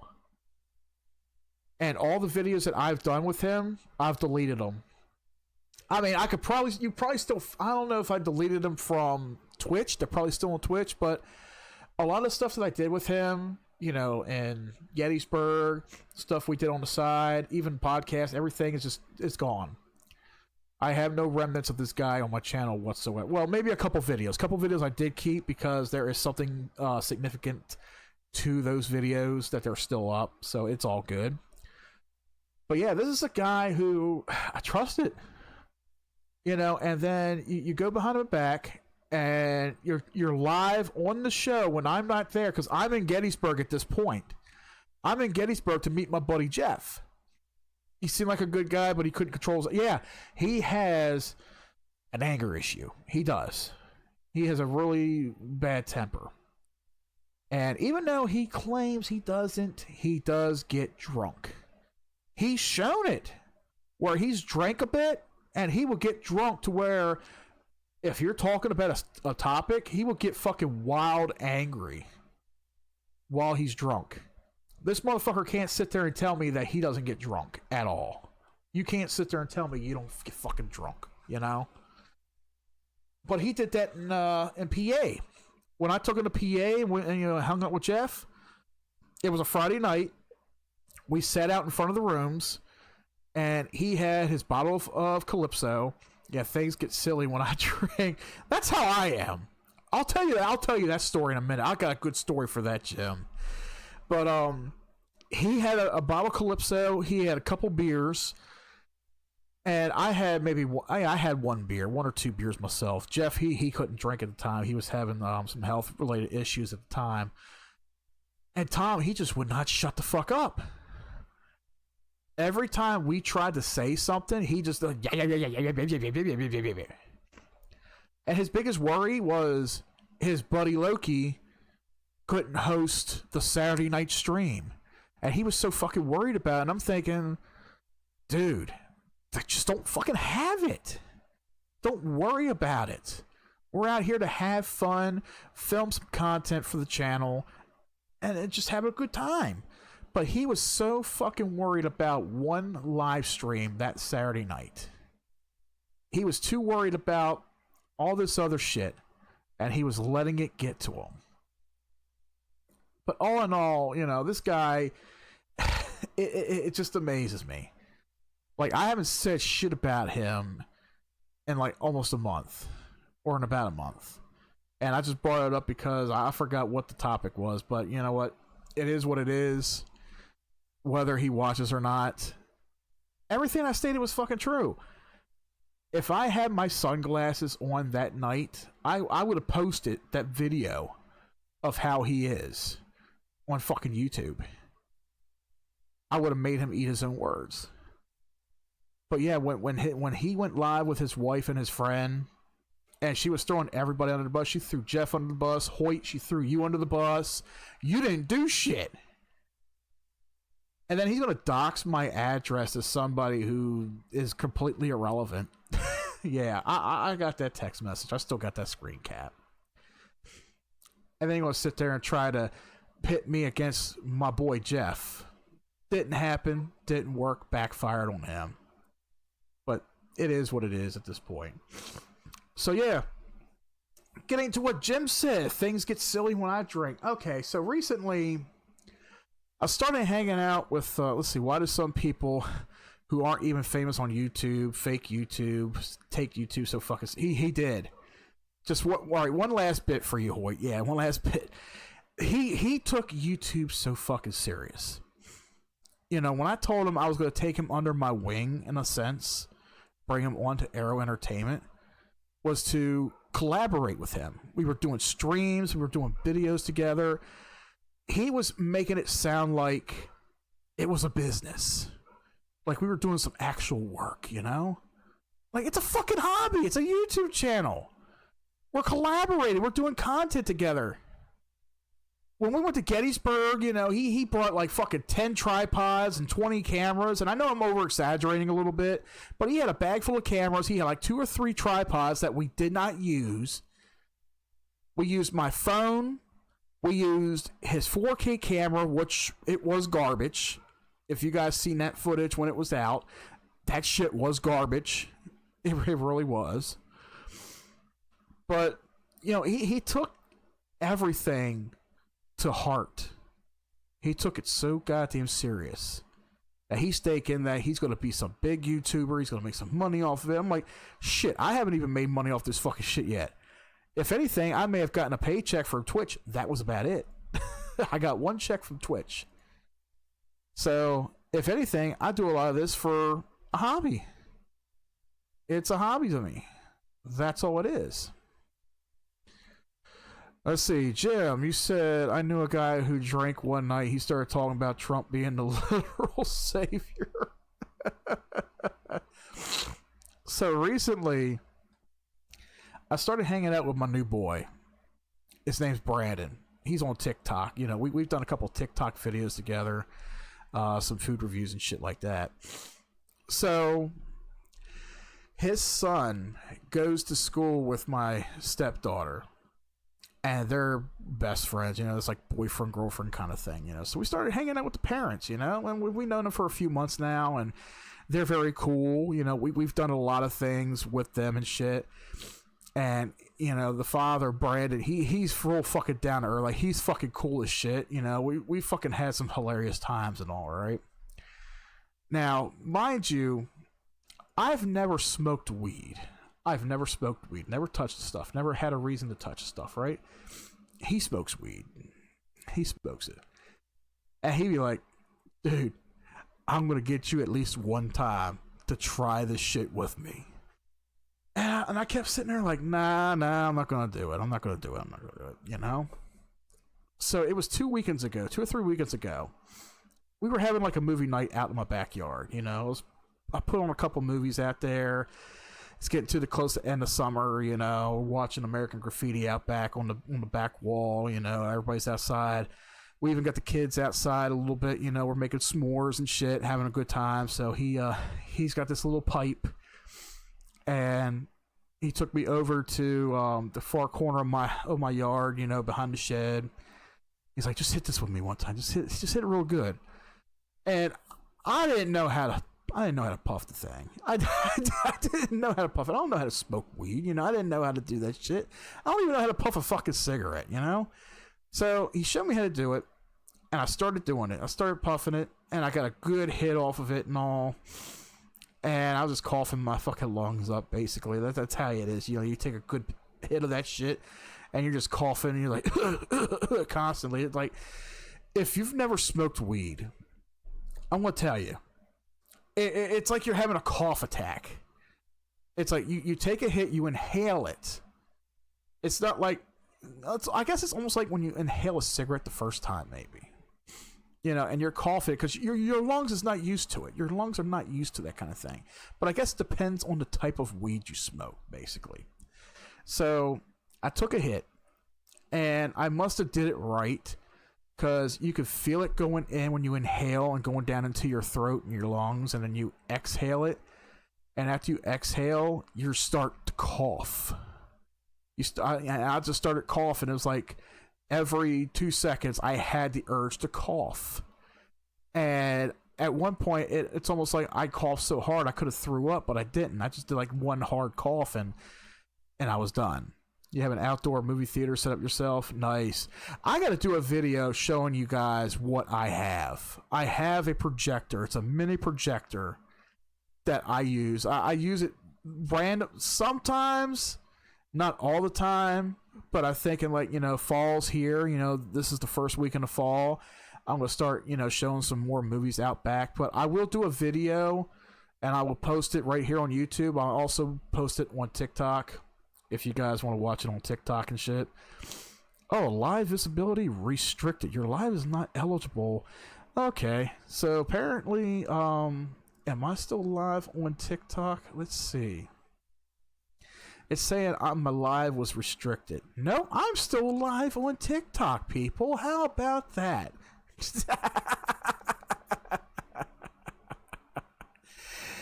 Oh, shit, son.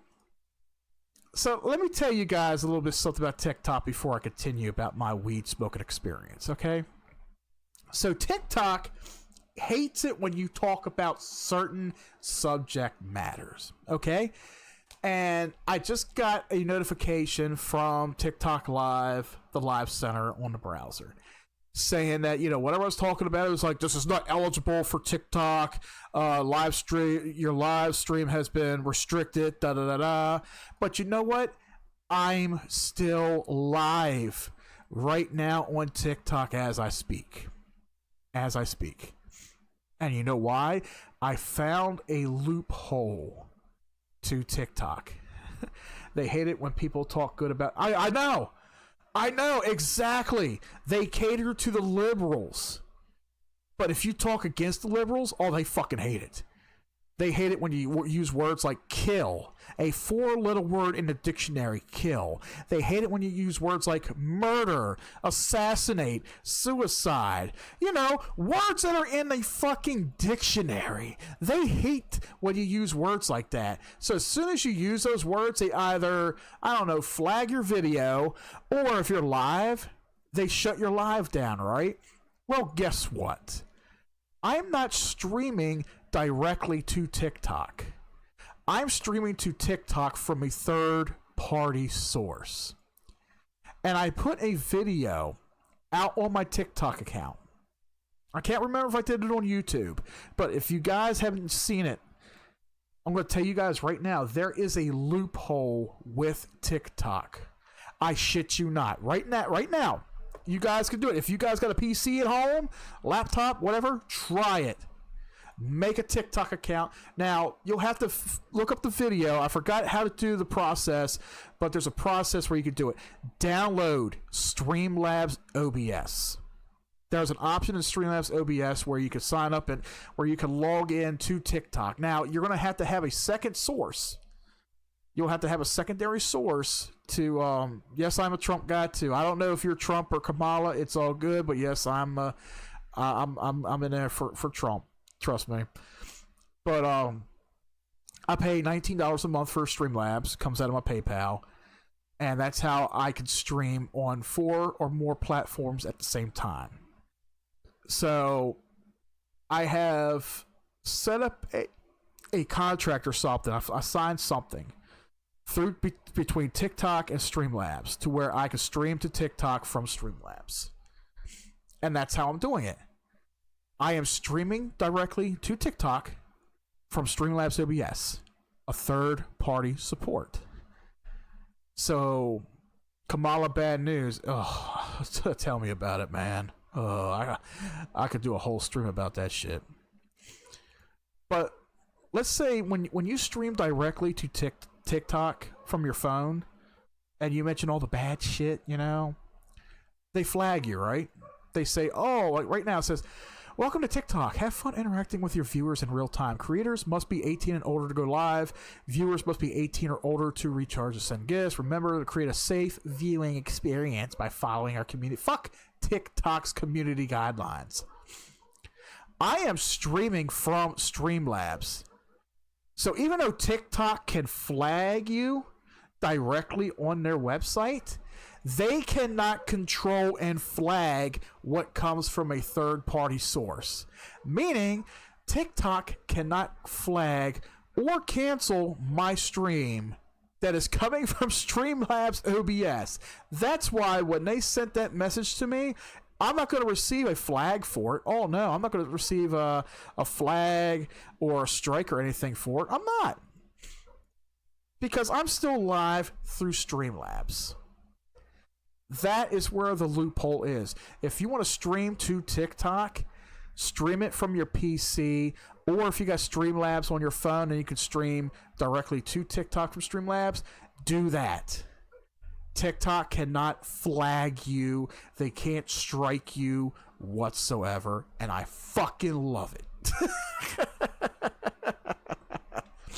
I fucking love it. So I laugh every time I'm streaming to TikTok live. And I see those little messages come up and say, your stream is restricted. Your stream is restricted. Funny, I'm still live. I'm looking at it right now. Let's see. I'm live. I'm going to chat in there. I'm live. There it is. It's all good. Yes, Trump does have it in the bag, Jim. Kamala, she just makes herself look so much more dumber than fucking Biden. Like, I know Biden is dumb as shit while he's got, like, early stage dementia. She's making herself look worse than Biden. That little cackle of hers. You know? It just fucking amazes me that people will vote for that. Somebody who cannot answer questions in a debate, who cannot give direct answers, somebody who cannot go into talking about what policy she's all for.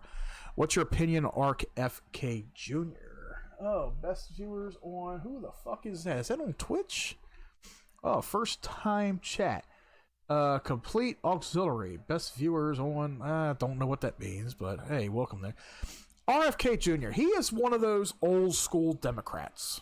Very old school Democrat. He's way back, like, you know, John F. Kennedy and all that stuff. You know, I don't see RFK as being like today's standard Democrat, like, you know, Kamala and Biden and Obama is. Now, what's funny about that is, even though he said that he was not going to support Trump in any way, you know, he was going to run against Trump, he's running independent. I found it hilarious when he not only did he throw in the towel, but he came out and said that he is endorsing Trump. That's fucking hilarious. I got a phone call coming in, guys, so I will be right back.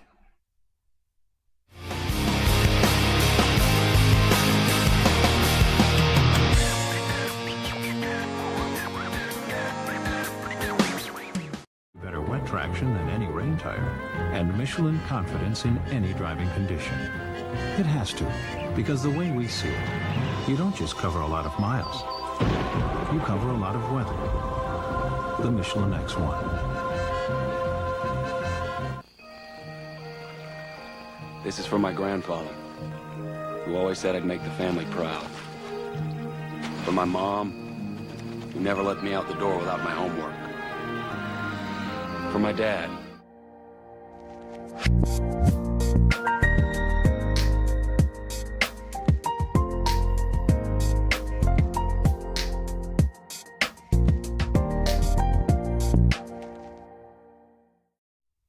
And welcome back, almost into another hour of Tuned In Live right here on YouTube, Twitch, Kick, and on TikTok still.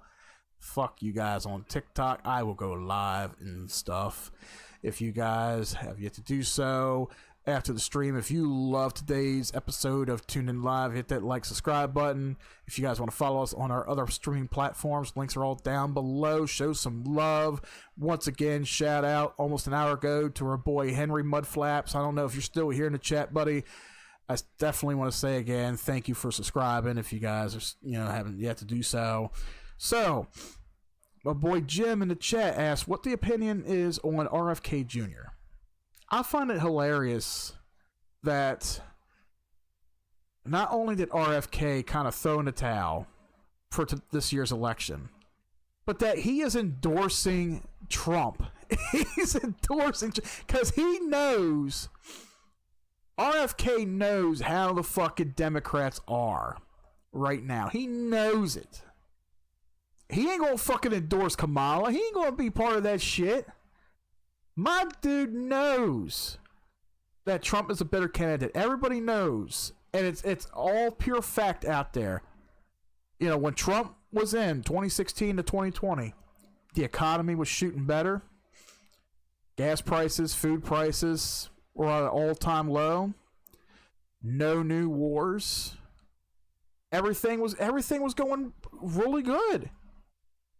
Trump was the first president, they say, in 50 years where there was no wars outbroke any fucking where. And now we're getting closer to the election time. And guess what? They have done everything in their power to try to get rid of Trump. Just like they postponed the sentencing to after the election, right? What sentencing? I think when Trump wins, there won't be a sentencing. Because he can come in with executive power and override that shit. I know that's probably exactly what's going to happen right there. But let me tell you, there's a lot of Democratic voters out there. They finally open their eyes and see what the hell is going on. Trump was almost assassinated, not once, not twice. And this is going to shock you guys a little bit here because nobody expected this. Nobody probably heard much about this.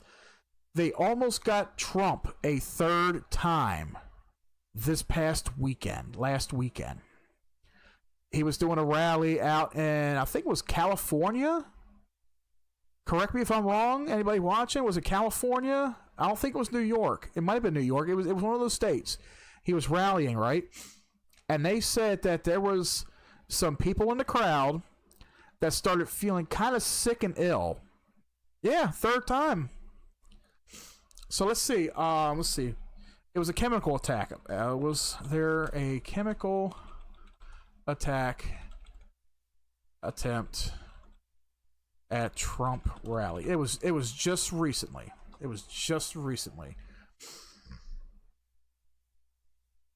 Let's see. Tucson. Oh, it was Arizona. I'm sorry, it was Arizona. Yep, they're also lying about Project 25. Project 25 is a complete lie. It was a lie made up about the Democrat. It was made up by the Democrats. They want people to think that this is what the Republicans are going to do after the election. But everybody saw through that whole fucking thing. They saw through it. But here it is, Hoyt. Yeah, supporters of former President Donald Trump are spreading with conspiracy theories after attendees of a rally in Arizona developed unexplained eye pain following the former president's event in Tucson on September 12th. Numerous rally-goers admitted themselves to emergency rooms after experiencing issues with their vision. As revealed by News 4 Tucson, Trump invited 48 people from among the more than 2,000 attendees to sit behind him during a speech. The 4 people were divided into two groups and sat to the left and the right of Trump. The outlet spoke to 6 individuals, all of whom were sitting stage right, who said they began feeling pain in their eyes as soon as they left the event. No one sitting left reported a single complaint regarding an eye issue. One attendee named Myra Rodriguez told the outlet that her eyes began burning when she stepped outside the venue shortly after Trump's speech had ended. Assuming the pain stemmed from allergies, Rodriguez stated that nearly 90-minute drive back to Phoenix, Rodriguez said the pain became so unbearable after arriving home that she had to check herself in a nearby hospital. Rodriguez said the hospital staff reportedly asked her whether she had been sprayed in the eyes with any substance, to which she said no. The affected individuals who spoke to the outlet eventually got better, although their symptoms initially worsened over the following days. A spokesperson for the Trump campaign confirmed that the outlet that it was aware of the complaints and said it was in process of collecting information.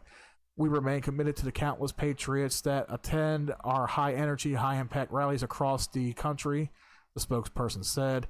Secret Service, however, said it was not made aware of the incident, of course. It followed up by stating that there was no known threat to Trump at the time. Now, InfoWars' Alex Jones frantically alleged that a new assassination attempt against Trump caused the issue. We got to ask the questions. Was this a deliberate chemical attack aimed at Trump? He asked. Were these patriots collateral damage in another attempt to kill the president? Yeah, remember when Harris lied about the military? Yep, I remember that too. They lied about everything. The police force, the military, all that. But yeah, Hoyt, there was a third attempt on Trump's life. Yeah, it could have been a strong attempt too. Chemical warfare. A chemical attack. It just fucking amazes me that the Democrats are going to stoop to their fucking lowest of the low to try to assassinate this guy. They don't want him to make this election. They're not allowed to rig the election. Oh no. there's already things in place to keep them from rigging the election, thankfully. But they're going to do everything in their power to take Trump out. They want to make sure that Harris gets in. I'm going to play something for you guys. This makes a lot of sense. I want you guys to listen to it. This is a strong, powerful meaning. And I don't know if you guys believe in religion, if you follow religion, if you've read the Bible, whatever. But listen to this and let me know what you guys think. To the Democratic Party, I'm voting for Trump, but I have to say, you guys got me on this one. You're correct. I can definitely see that Trump is causing division. You guys have said over and over, you said, how can you as a Christian support somebody like Trump when all he's here to do is cause division and separation? And you're right. So let me read something to you. This is Luke 12, 51 through 56. And this is Jesus speaking in the Bible. Do you think that I have come to bring peace to this earth? No, I tell you, but rather division. From now on, 5 in one household will be divided, 3 against 2 and 2 against 3. They will be divided, father against son and son against father, mother against daughter and daughter against mother, mother-in-law against daughter-in-law and daughter-in-law against mother-in-law. He also said to the crowds, when you see a cloud rising in the west, you immediately say, it's going to rain, and so it happens. And when you see the south wind blowing, you say, there will be a scorching heat, and it happens. But you are hypocrites. You know how to interpret the appearance of earth and sky, but why do you not know how to interpret the present time? This may have been written thousands of years ago, but make no mistake that this is for now. You see a man running for president with his own money, his own funds. You see a man that for some reason, all of the government, all of the media, all of the corporations have turned against him. You, with your own mouths, have said that he's here causing division. You, with your own eyes, have seen full-on Democrats switch to his side. You, with your own eyes, have seen 2 assassination attempts. You, with your own eyes, can see now that there's a complete separation with how people are voting. We're not voting red or blue anymore. It is obvious that we are now voting good and evil. We are now voting for God's laws or against God's laws. And it says it right here. When Jesus came the first time to die for our sins, he did not come to bring peace. He came to cause a division, to make there be a choice. You had a choice to choose the living God standing right in front of you or to choose the enemy. He made it clear. He made it obvious. He stated who he was. He stated what he stood for. And here we are again. And if you look at the policies, then you see who stands for God with their policies. It has become very clear which side is good and which side is evil.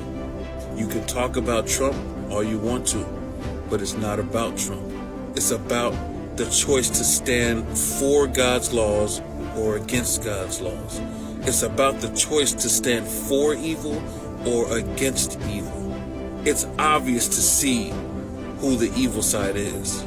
And this is not to say that the Republican side is perfect. However, this is to show that the heart of the Republican side is for the laws of God. We are against the evil policies of the Democratic side. We are against the evil policies of Satan. We are against the evil policies of the satanic ways of the Democratic side, which have become very obvious. You, with your own mouths, have stated that Trump is here causing division. And best believe that is exactly what God is using him for. He is using Trump to make the division very easy to see for everybody. If you don't see it, you better start praying now. We're rising up now. We've sat here long enough. And the time is coming You are seeing prophecy be fulfilled right in your face. You are seeing a division happening right now. And pretty soon a harvest will begin. A separation of the wheat and the tares. A collection of the people who are for God. Believe me or don't believe me. It's not my job to force you to believe anything. However, I'm going to make sure that you have no excuse to say that you didn't know.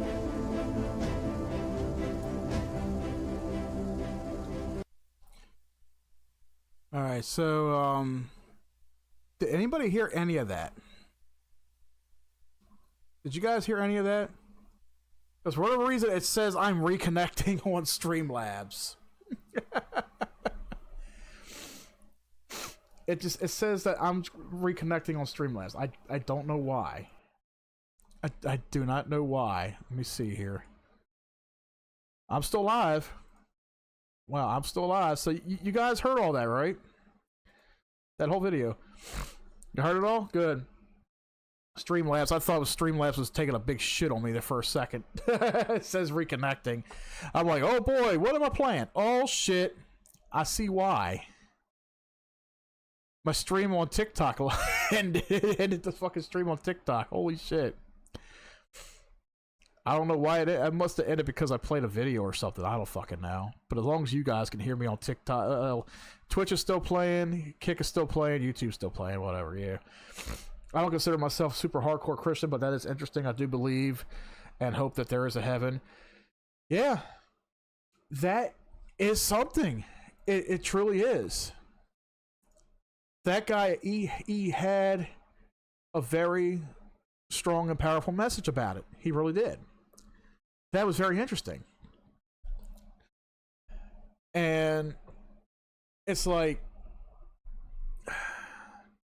they say there's a prophecy coming. The world's going to end. They've been talking about this for what? The last 100 years or so? Something like that. You see it in tabloids. You see it in the Bible. You see it in scriptures. People prepare you for it. All kind of shit, right? But it's almost like, to the hardcore Christian or Catholic or whatever your religion is, it's scary shit, you know? When you follow the Bible, when you follow the scriptures, and you look at it like that, it's like, oh my God. It's like, did they actually send this guy from above? Like, I know it's crazy. I know it is. But take a look at the first assassination attempt they did on Trump. He may have gotten damn lucky that he turned his head in one particular way to where the bullet just missed him or grazed his ear. But people call that divine intervention. There was a divine intervention going on where that day God was with Trump. And then people are trying to sit there and say, oh, it was a setup. It was a setup. They set it up to make the Democrats look bad. Really? They set it up to make the Democrats look bad. Okay. So we had one person who was a firefighter who protected his family from the gunfire, who lost his life because of this gunfire. All those shots that rang out, right? All those shots that rang out. He lost his life because of it. That poor guy. Y'all say that this whole thing was a setup. It was all a fucking setup. Oh my God. Everything was a fucking setup. Yeah. Okay, yeah. Yeah. That's right. It was all a fucking setup, right? What is this? Ooh, I received some strikes. Holy shit. You received a strike because of your recent violation. Multiple strikes can cause an account suspension. Ooh. Live violation has been discontinued because of violation. Misinformation. What was misinformation, TikTok? TikTok tried to snipe me, guys. They tried to snipe me. Misinformation. The shit is all on the fucking internet. The information is all out there. Oh my fucking god! Like TikTok, they hate when you post shit that is very informative. Very informative. Yeah, Trump wouldn't risk his life for extra votes. Exactly. Feels like the first shooting was 4,000 years ago at this point. Yeah, it does. It does feel like it's been that long ago. And it's only been like 2.5 months ago when the assassination happened, right? It's amazing. It was that fucking long ago. But yeah, they tried to shoot him once. They tried to shoot him twice. This time it was at a golf course. How the hell did this guy find out that he was golfing on that particular fucking day and take shots at him? How did this motherfucker... Alright. How did this motherfucker that looks like he does something like this?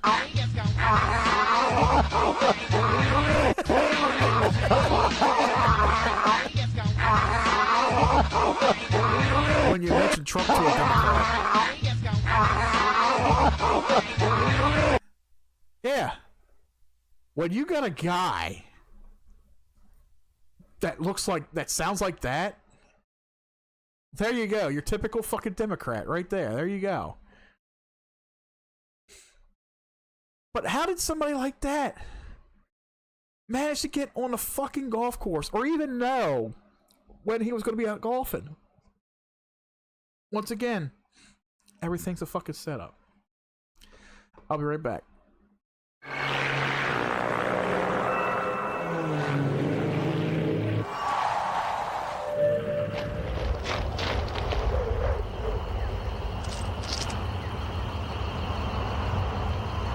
The new reloadable smart card.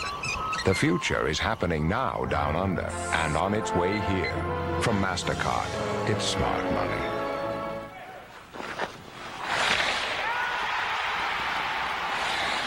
Homer. But yeah, so that is today's show, guys. A little over 2 hours in. Not bad. I gotta head out somewhere anyway.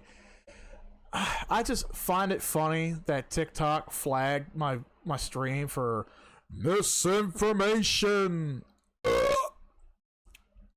Oh well, they didn't give me a fucking strike. They just said, "Oh, it's been discontinued because of violation." I thought they couldn't fucking snipe it, but apparently they did.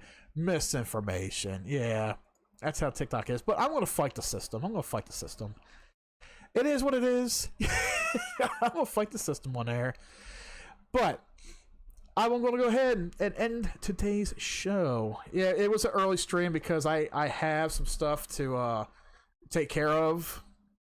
Get some stuff to take care of today. But, yeah. It was really nice seeing you guys here. Like I said, new subscriber, Henry Mudflaps. Shit, welcome to the channel, buddy. You know, good talking with you, Jim. Anybody else who is here? TikTok, Twitch, Kick, YouTube, whatever platform you guys are watching this on. I love to thank everybody who comes in and listens to us live or listens to us after we've gone live. Like I said, we hit a big milestone today, 10,000 subscribers on YouTube. That's a big milestone for me. Thank you very much, everybody, for watching us and supporting us. You know, it is a pleasure to come on here and entertain everybody every time that I can, every week, whatever.